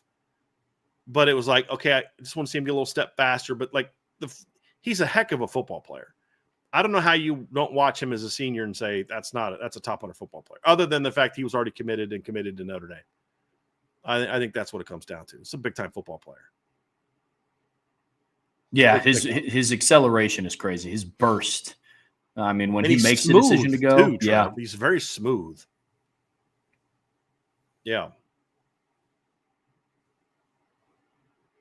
Like, see, look, Trevor ain't even talking. He's just staring at the clips. He's all excited about the clips. No, he's a big time football player. Well, to your point, in previous years, especially before Marcus Freeman, Mark Zachary comes in and we're having conversations about him. Like, does he push for a starting job, or at the very least, is he rotating in? And now he'll have a shot. And Bill Jefferson in the chat said the senior film was way more impressive. I agree. And guys, that's what I'm saying. Like, what you're seeing now is not even his best tape. They just never put together a senior huddle film. Go watch game film. And his senior film was absolutely better than his junior film, which says a lot. I think what you said earlier, Trev, about him being a more natural cover guy could be the reason why he might be the guy as a freshman that has the best chance to play. Yeah. When he gets here. I could see that. I could see him being of the three corners, being the freshman who most quickly gets into the 2 deep. The question is, where is he going to play? Is he going to play nickel? I don't think so. Is he going to play field? Is he going to play boundary? I think that's the decision that Mike Mickens is going to have to make. But this kid's a big-time football player. Big-time football player. That I could see finding a home as a freshman. Like, honestly, I don't know why you wouldn't have some role for him, because he's not a 5-year player. He's not a 5-year player. Dallas isn't a 5-year player. Burgess is probably not a 5-year player. Madden Faramo's not a 5-year player. Jadon Blair's not a 5-year player. So don't worry about redshirting him. Just play him. And if it's only 5 games, it's only 5. It's only 6. It's, if it's he doesn't play a lot till November and then he's helping you in the postseason, so be it. But let these kids get on the field. I don't know how much special teams Mark's going to be able to do because he's not a real big guy yet. But I could see him cracking the 2 deep as a freshman. Yes, he's got that type of ability, Trev. And if one of those guys goes down, look, right now it's Carson Hobbs, but that doesn't mean that by November it'll still be Carson Hobbs. Sure. It could be Dallas Golden. It could be Mark Zachary. Well, to your point, with the talent that these guys have coming in and their readiness, to me, Notre Dame is in win now mode. And I don't mean that from the NFL sense of like, if not now, then when. Right. I just mean like, let's just say theoretically you hold them off the field. Why?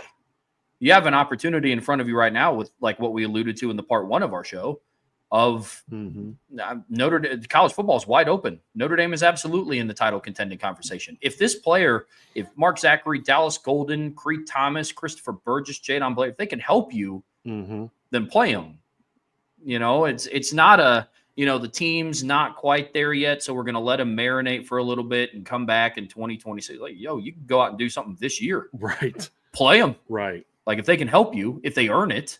Right. But, yeah. Because it's just, those guys just tend to not be 5-year players. No. That's really what it boils down to.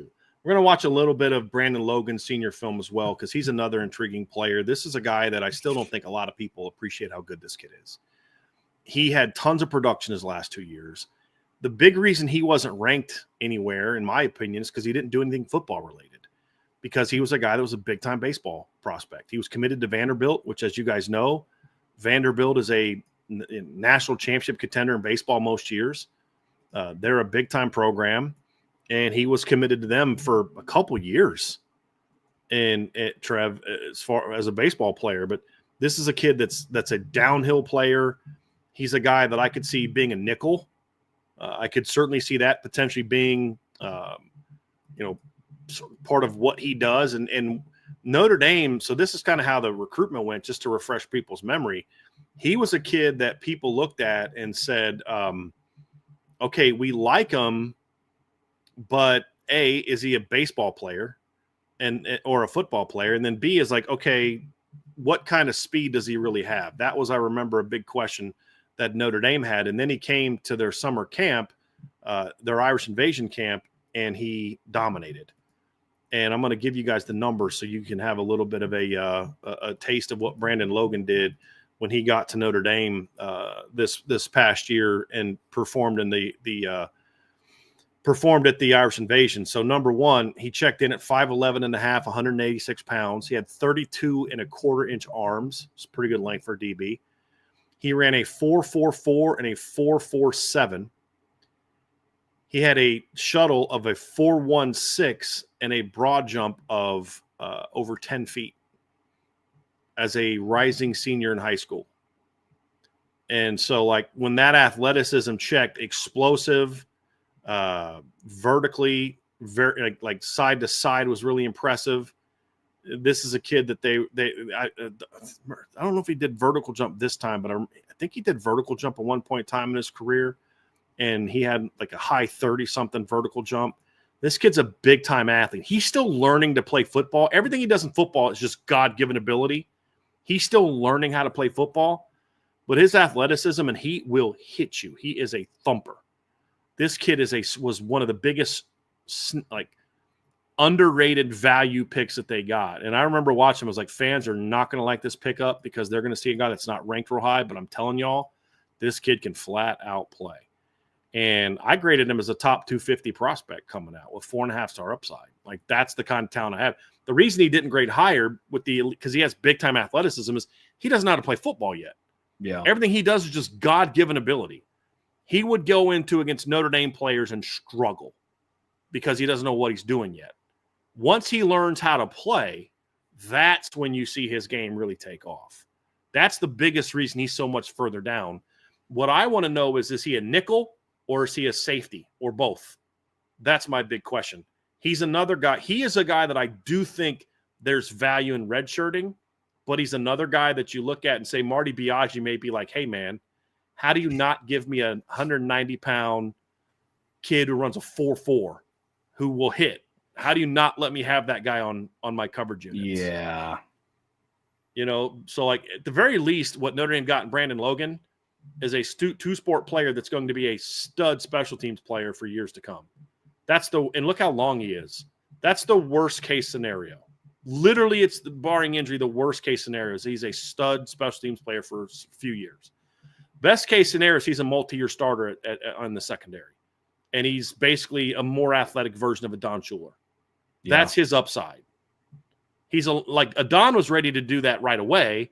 Brandon's going to need time to be that kind of safety. He may never get there, but athletically and skill set wise, he is a faster version of Adon Schuler, like body type and style of play.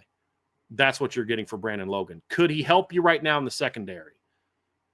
Probably not, unless he makes a much bigger jump than I think is capable when you consider he's playing baseball right now. Yeah. But is he a guy that could make some noise as a freshman on special teams?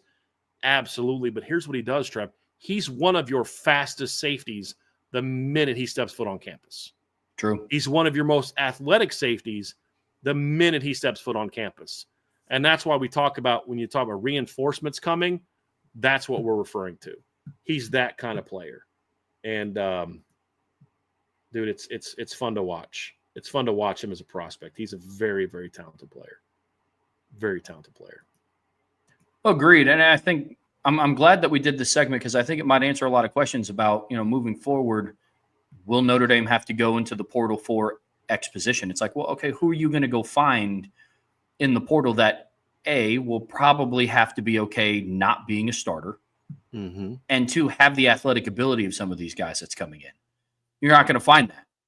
And so I think that answers a lot of those questions. Do you remember last year, Trev, when there was talk about Notre Dame maybe going to the portal for a corner who was going to come in and be a backup and the depth guy?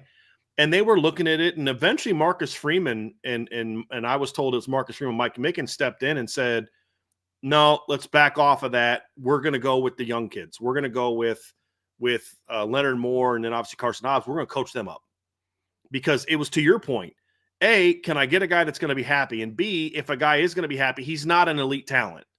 An elite talent's not coming here. Why not just coach up the elite talent that I have that's just young and get them ready to play? And that's what they decided to do. And obviously Leonard Moore was able to benefit from that. And I think there was talk. I talked to some people that early on in the process, there were some thoughts about, maybe going for a second safety to go with Jalen Stroman. There were some thoughts about, maybe getting a tight end, another tight end to go Ty Washington. And the big reason why they decided not to is because of this class that's coming in. Like, hey, look, I'd rather coach up Bronte Johnson. I'd rather coach up, Tabron Benny Powell. I'd rather coach up Brandon Logan. I'd rather coach up Jadon Blair, obviously.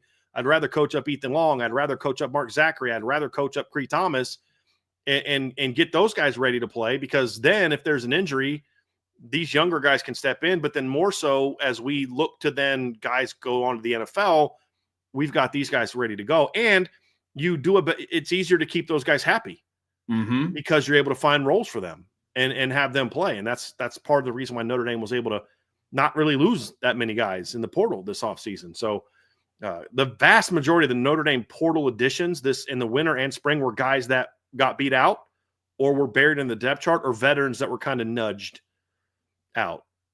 Like the only two that I view as guys that weren't nudged out. Let me just pull up the portal class just so I'm not speaking out of turn here and forgetting somebody. But the only two guys that I can confidently say they really wanted back and really thought had a shot to start is or I should say didn't have a shot to start, but like they wanted back. They definitely wanted back as players. They wanted Kennedy Urlacher back, and they wanted Rocco Spindler back. They would have liked to have Pat Coogan back, but he was likely not going to start for them this year, and he knew that. And same with Sam Pendleton. Like, they would have wanted Sam Pendleton back, but And actually, really, it's really only Rocco, because Kennedy wasn't going to start on defense, but Kennedy was going to be a starter on every special teams they had this year. But Rocco's the guy, the one guy that was told you're going to have a shot to start this year, that still chose to leave, from what I was told. Everybody else was kind of like Jaden Thomas. They would have loved to have Jaden Thomas back, but dude, you got to understand this is going to be your role. And that's why he left, and it was the right thing for him to do. He's going to have a much better opportunity being the guy, and he was the good soldier in 2024. He deserves an opportunity to go be the guy somewhere, and maybe he'll be that at Virginia.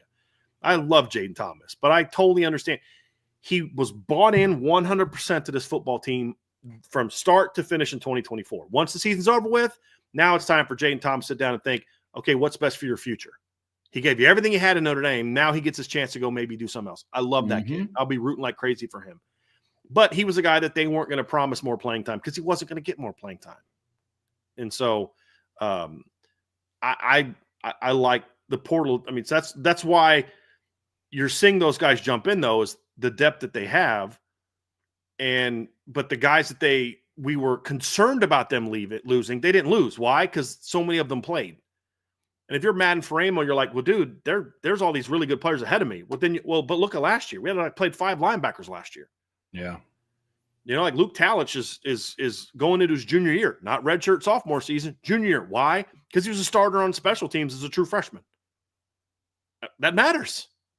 And so I think all those things play a big role in it. But the thing that you see as we're watching all that film, Trevor, is these are not just high upside guys that maybe down the road. A lot of these guys we watched either on offense, defense, or special teams. All the guys that we looked at are guys that can help your football team right now. They may not all do so, but they can. And in past seasons, some of these kids might have started as freshmen. Oh yeah. And it's reasons like this that the team continues to elevate. We know what the team has coming in. You don't think the current players know what they have coming in? That's how you build the dynastic programs that Nick Saban was able to build. It's because they knew what was coming in behind them. So they couldn't take their foot off the gas either. It's a really, really exciting time, man. Really exciting. That's going to finish our breakdown of the senior class. We're going to quickly go to a mailbag and wrap up in the mailbag. We're going to try to get that done before we get going. I may have to step out at some point in time, Trev, before 5, but I won't have you finish the mailbag. But we did have some questions that we wanted to get to. But before we get there, folks, do us a favor. Hit that like button, hit the subscribe button, hit the notification bell. Give us a 5-star review. We'd greatly appreciate that. And as always, the best way to support what we're doing at Irish Breakdown is to give us is to sign up for the message board at boards.irishbreakdown.com. We have monthly memberships, annual memberships, booster club memberships that come with some free gear. Some people in the chat have talked about that. And I've got a subscriber that we're going to give a free membership to here later on today that we'll get to check it out. I'm pretty sure I think he's going to stay on because we have some really good stuff. So that's what we're doing. So make sure before we move on to the mailbag, hit the like, hit the subscribe, hit the notification bell, and check out all the great stuff we've got going on the Irish Breakdown podcast. So I want to wrap up with a mailbag, Trevor. We're going to try to get this done before Ivy Nation Sports Talk starts tonight. Couple super chats to start off with. Tyler Evans says, what do you think of Micah Hudson transferring back to Texas Tech and Jaden Rashada going to Sacramento State? I don't know what to expect of Jaden Rashada at Sacramento State. I think that offense is suited for a kid like him. It's a bit of a gunslinger, dual threat type of offense. Brendan Marion, who was the OC at UNLV, is now the head coach of Sacramento State, so he's bringing that offense with him. I think it's good for him. Get out of the spotlight. Get out of all the big time. Get back to football. I hope this young man's able to get back to football. And he lost sight of what matters, which is developing as a football player. And I hope that he can find that at Sacramento State. Micah Hudson go back to Texas Tech. I mean, look, for Micah Hudson, it all depends on where's his head at. Yep. That's why he didn't play a ton as a freshman. That's why he transferred to A&M. That's why he was off the team very shortly. It's why he's back to Texas Tech. This kid has to figure out, do you want to be good at football or not? And there's clearly some stuff going on there. But if he can get his head on straight, he's an impact player. He's a big-time talent. Yep. Big-time talent. It's just right now people are still obsessing on the recruiting ranking, but he was on the team last year, guys, and did a little bit. He wasn't a huge factor in what they were doing, but he did a little bit. Yeah, that's kind of where he's at. Tyler Evans also asked, I'm going to get your opinion on this one, Trev. Who will have a better senior season, Cade Klubnik or Drew Aller? Oh, that's a good question, Tyler. To be honest with you, as of right now, if I had to choose somebody, I'm going to say Drew Aller. I don't say that with a lot of conviction, but the reason why is I don't think, because of what Penn State has coming back in their running back room, I don't think Drew's going to have to put the team as much on his shoulders as what Cade Klubnik will, because I don't know what the run game is going to look like for Clemson. And even if they had a pretty good returning running back room, I don't know if it's as good as Katron Allen and Nicholas Singleton. It's not, unless it's what Notre Dame has. It's not. They have the Gideon Davidson kid from the 5-star freshman, but they don't have nearly the running back room that Penn State has. No, and I understand the question because Cade has the better receiving core coming back, in my opinion. I do agree with that.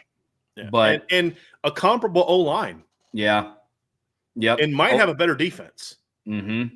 So I'm glad that you picked these two, but for just the offense specifically, Drew Aller's going into year 2 of Andy Kotelnicki. He has the second best running back duo in college football. So I think that's kind of what sets it over the edge for me. But if somebody wanted to argue Cade, I would have no pushback. I would take Cade. And I think a lot of your points you made are on point. The difference is Cade had to carry the team last year. We know what he can do when he has to carry the team. The difference is he's got a much better supporting cast this year around him. Sure. Than he did last season. But statistically, he'll be better. He'll make more mistakes as well because but he's going to make more plays also. Yeah. Christopher Hardy with a super chat. Christopher says, could we see a situation where they trot some of these instinctive players out to toy with and terrorize opposing quarterbacks who think they're going to break to find out it's the starting level quality? I don't know that you need to do that because of some of the veterans can kind of do that. Like I think it just depends on if you have a guy, like let's say Anthony Sacka comes to Notre Dame and they're doing pass rush drills early on. And you're like, dude, this guy has a knack for getting after the quarterback, like Kingston did last year. Like they'd go do one-on-ones with the linebackers and you're like, dude, this 27 knows how to rush the quarterback. Like we got to find a home for him there. Then if a guy shows that, you do it. I don't know that you need to trot him out and toy with people because you have veterans that can do that. You put them out there because they can help you as part of your depth chart, or they have a unique skill set that's better than other guys that have that unique niche type of skill set. Yep. That's kind of why you would do that. Agree completely.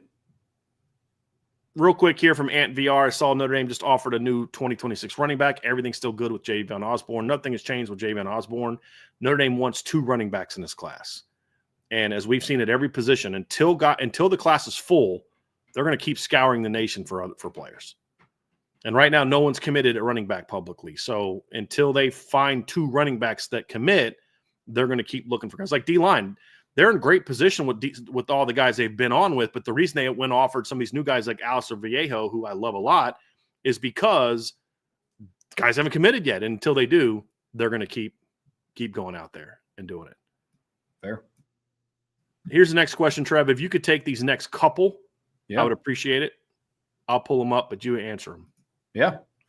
Aidan Benami, will USC's quarterback grow and get them into the top 10 to 15? I think he was pretty good.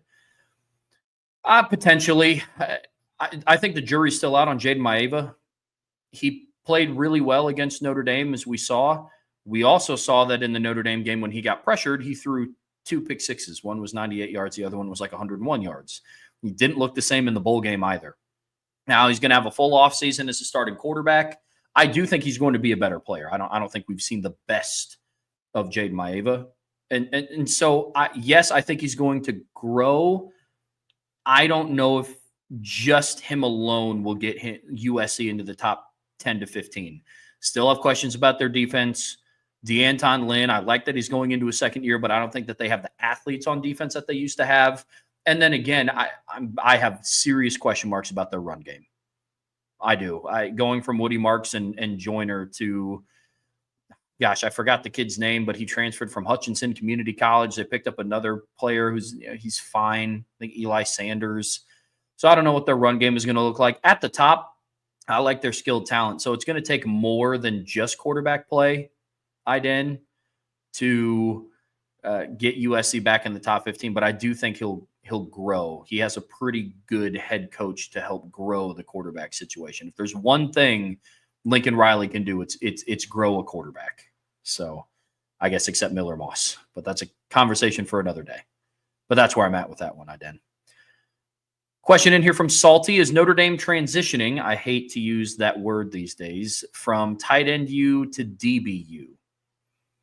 I think the foundation's there, Salty. I do. I think at defensive back, they're going to have to produce more in terms of the NFL. When I think of DBU, tight end U, O-line U, wide receiver U, all the U's, I think there has to be a little bit of NFL success, like consistent NFL success behind that.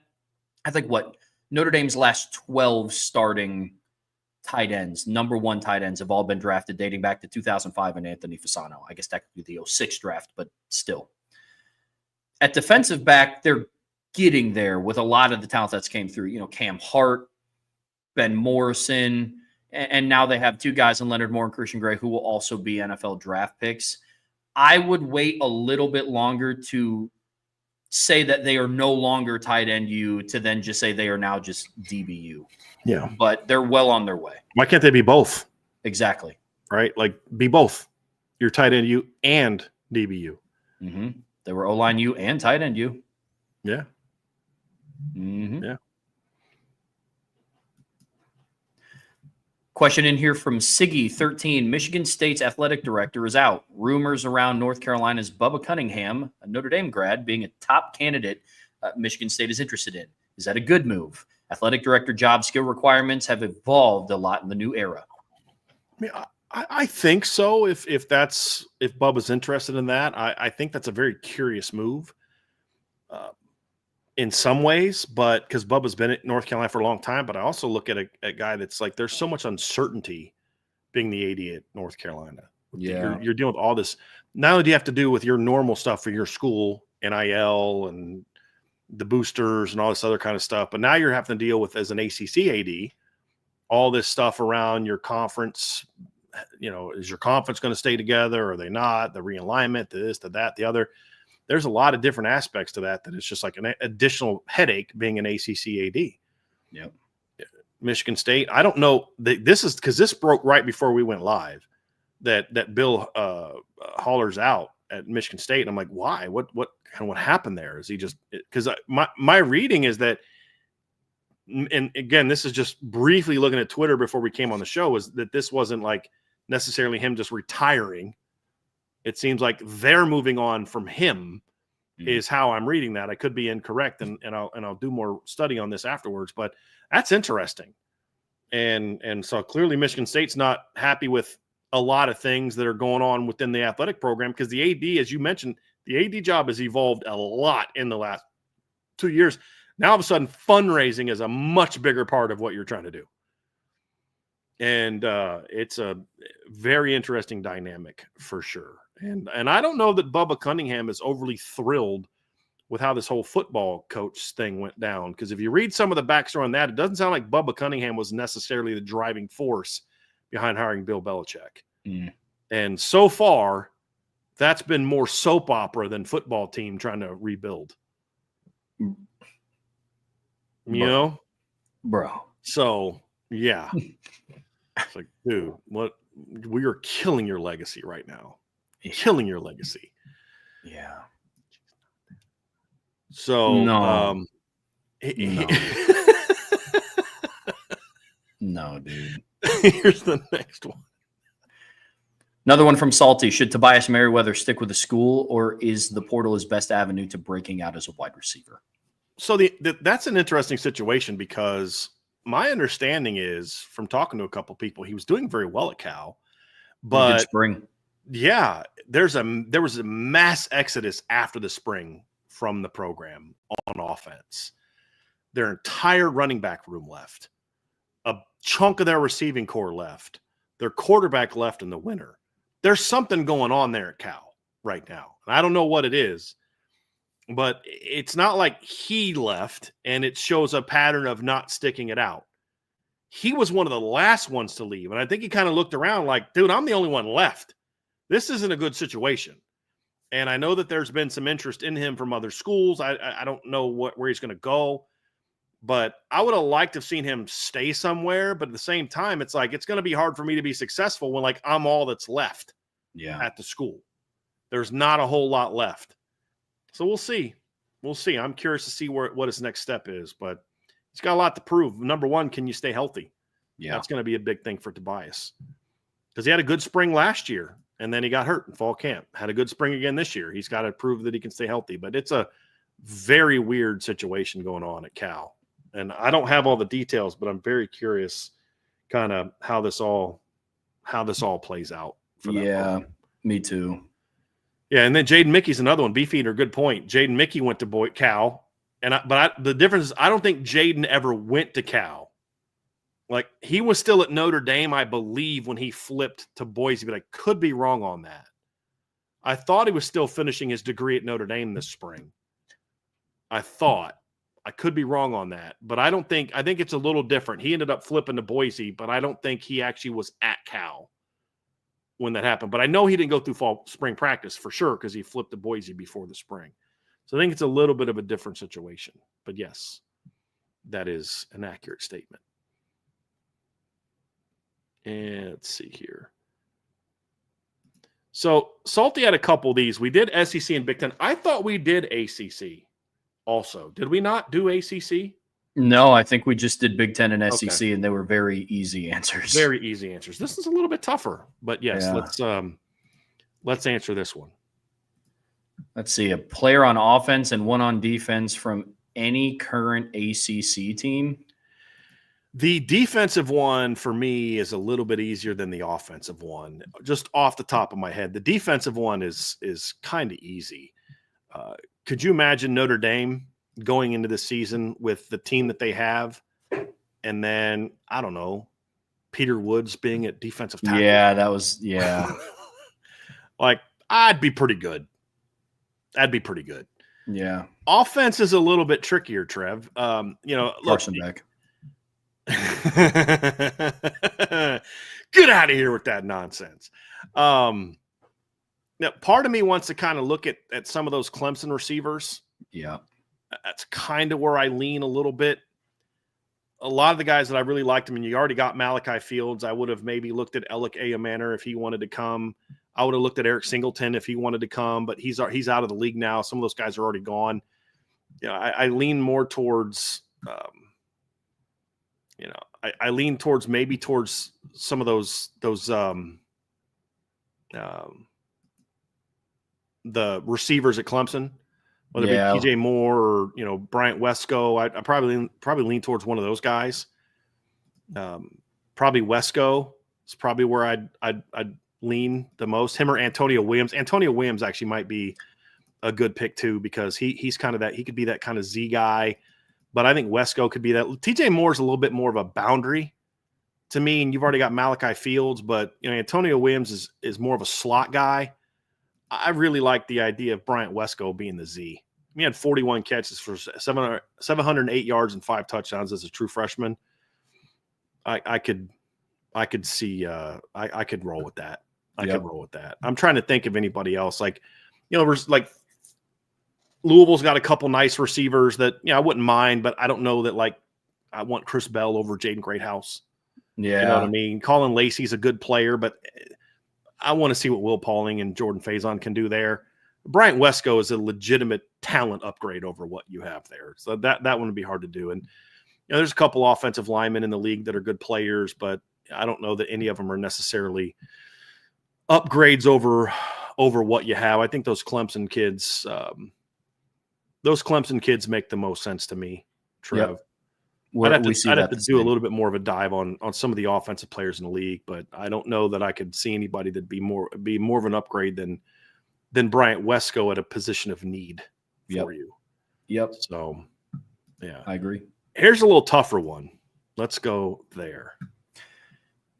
Another one from Salty. If you were to acquire one player for the Irish from the Big 12, who would it be? That's a great question. I mean, there's a lot of offensive weapons in the Big 12. I'd probably go off the top of my head. I'd probably go Jordan Tyson, stick him at Z. Yeah, it's a pretty good one. Pretty good one. The defensive one's a little bit tougher. I mean, obviously now David Bailey's in the Big 12 now. Technically, if you wanted a pass rusher, that'd be an interesting one. But I think he's a little bit of a one-trick pony. I'd have to do a little bit of a deeper dive into the Big 12, kind of the depth charts. I'm not sure that I could give you a great answer there. I'll tell you one guy that would intrigue me is Jordan Seaton. I don't know that he would definitely start, but he's talented. That's an intriguing one for me. Trev is him. He's a talented player. There's no doubt about that. I mean, we know who the answer would have been a year ago, right? I mean, that wouldn't have been hard. But I'm looking at like the Big 12 and looking like their top receivers. Tet McMillan's gone. Travis Hunter's gone. You've got Jordan Tyson, like you said, who's a stud. I think that's probably where I'm going to go. But Jaden Higgins is gone. Jack Besh is gone. I think Josh Kelly's gone. Jalen Noel's gone. DeJon Stribling is transferred out. Where did we say he was? He was at one of the schools Ole Miss. I mean, so a lot of the top weapons there are gone. Yeah. And some of the guys that I like on defense, like BYU's got a really good like edge linebacker that had a lot of production last year. Isaiah Glasker, I don't know if he's back or not. Like some of these guys, I'm not sure that are still there. I think he's back. He's a nice player, but I'd want to try to find some big old defensive tackle that could play. And I just honestly don't know who that guy would be for me in that league right now. I just have to do a little bit more research. Like the Brendan Mott kid was a kid that could get after the quarterback a little bit from K-State last year, but I believe he's gone. So I'd have to do a little bit more digging, but there's not a lot of Big 12 defensive players that I look at. There's an offensive lineman from Utah whose name escapes me right now that's pretty good that I might look at. Caleb, oh gosh. Oh, give me a second. Let me look it up. What's that kid's name? Let me find it here real quick.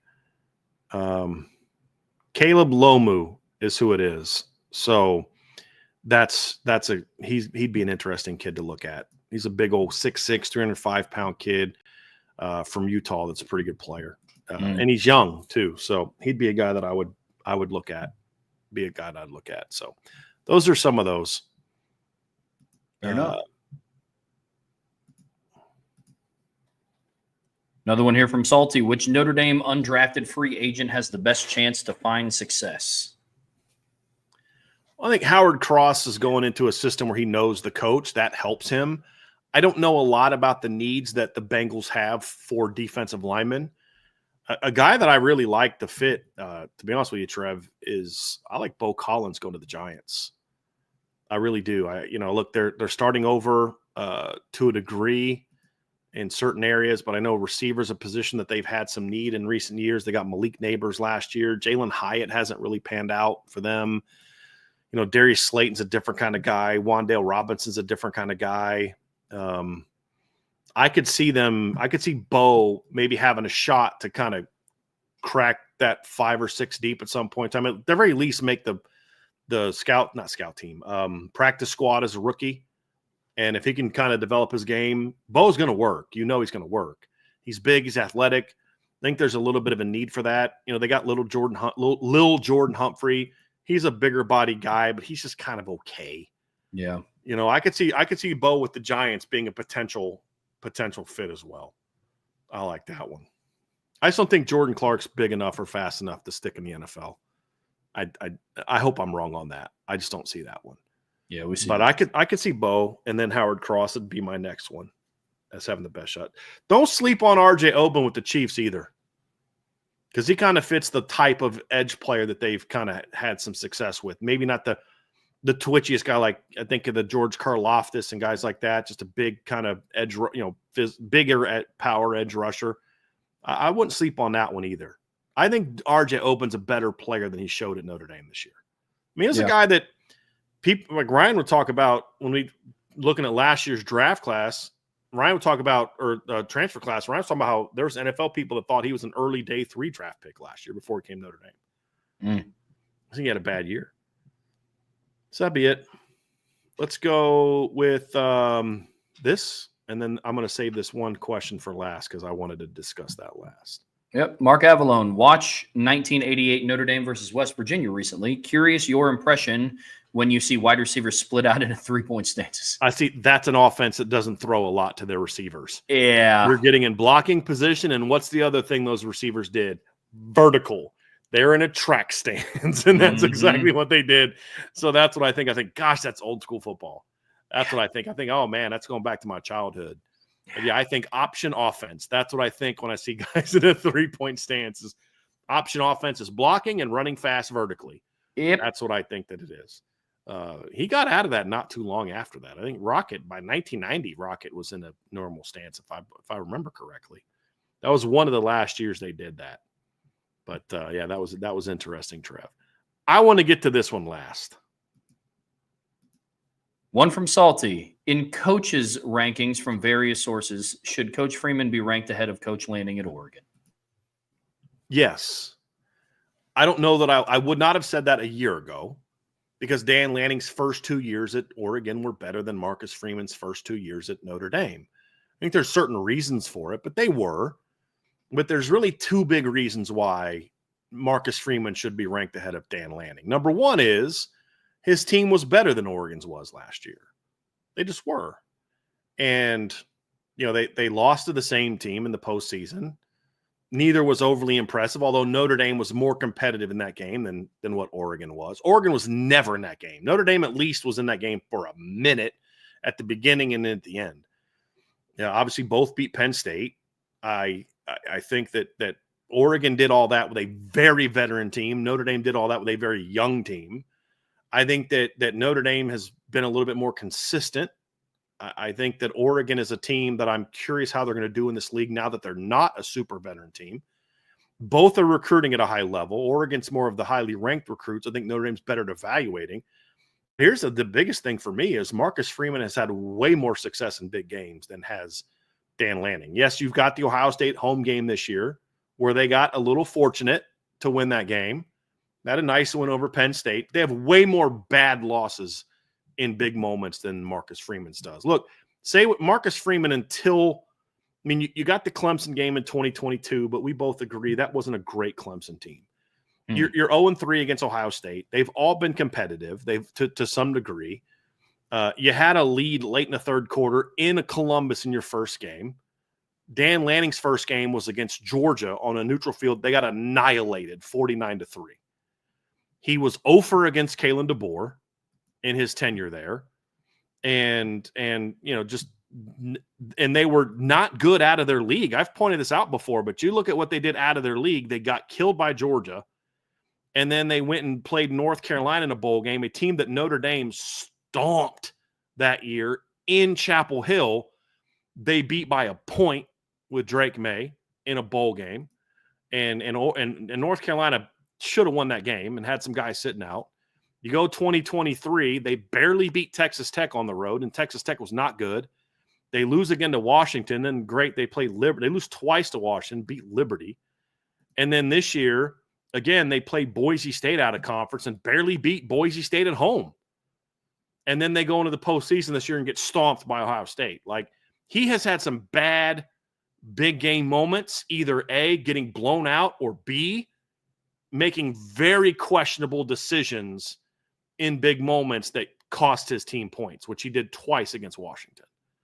So whereas Marcus Freeman just went and beat Kirby Smart, a guy that Dan Lanning is 0 against, beat James Franklin. So you kind of negate one of the big wins that they have. And, you know, and then obviously Notre Dame's is ascending where Oregon's just kind of here. I don't know that they're a whole lot different this year than they were in past years.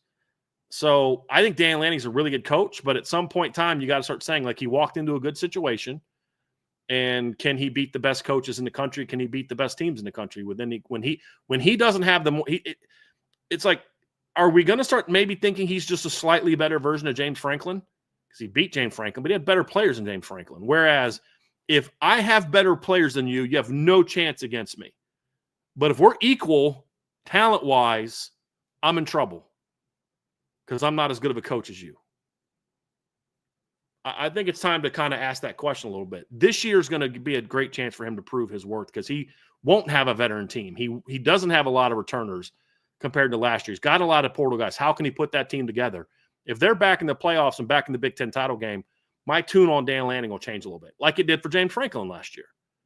If he can get them back in it this year with a new quarterback, a young quarterback, not a proven guy like a Bo Nix and a proven guy like Dylan Gabriel, you got a guy that you had to kind of groom, I'll be more impressed with that job this year than I was if they have the same exact season as last year, this year, I'll be more impressed by it, similarly to how I was more impressed by Penn State. What is your thoughts on that, Trev? Oh, we see it the same. For me, it's just as simple as Marcus Freeman in a week won bigger games than Dan Lanning has in his career at Oregon.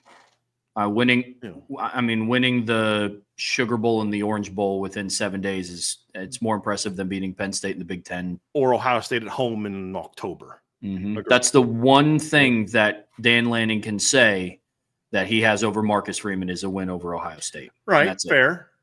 That's the only thing. Fair. But then they had a rematch against the Ohio State team when it mattered even more, and they got smashed. Smashed. Yeah. And Marcus absolutely. Marcus Freeman has never been like truly blown out in a game. I mean, Ohio State, Marshall, Stanford, Clemson. His biggest loss was Louisville in 2015. Yeah, that's the one game where they got they lost by 13. It wasn't that close. They scored last to make it 13. So that's the one time they got their butt kicked. Correct. Since then, Marcus Freeman's shown a trajectory upwards. Mm-hmm. And not, look, don't get me wrong. Dan Lanning's a really good football coach. He is. But he's ranked too high, in my opinion. At least with Sark, who I think is underachieved in some regard, he still beat Bama on the road last year. He still beat Clemson, beat Dabo. They beat Arizona State. And they battled Ohio State in the postseason. And they were first to go at the 1 yard line late in the fourth quarter, chance of tie. That game against Ohio State was over by the first quarter for Oregon. By the end of the first quarter, this is over. This game's over. Oregon doesn't even want to be here. That was the most amazing thing. Like, they didn't look like they were ready to play. How are you not ready to play in the Rose Bowl, where that same weekend Notre Dame went out and beat Georgia by 13? So I think the win over Ohio State's good. The win over Penn State's really good. Those were not on the same plane as winning playoff games, in my opinion. What Sark has done and what Freeman has done and what James Franklin has even done, and Lanning has not.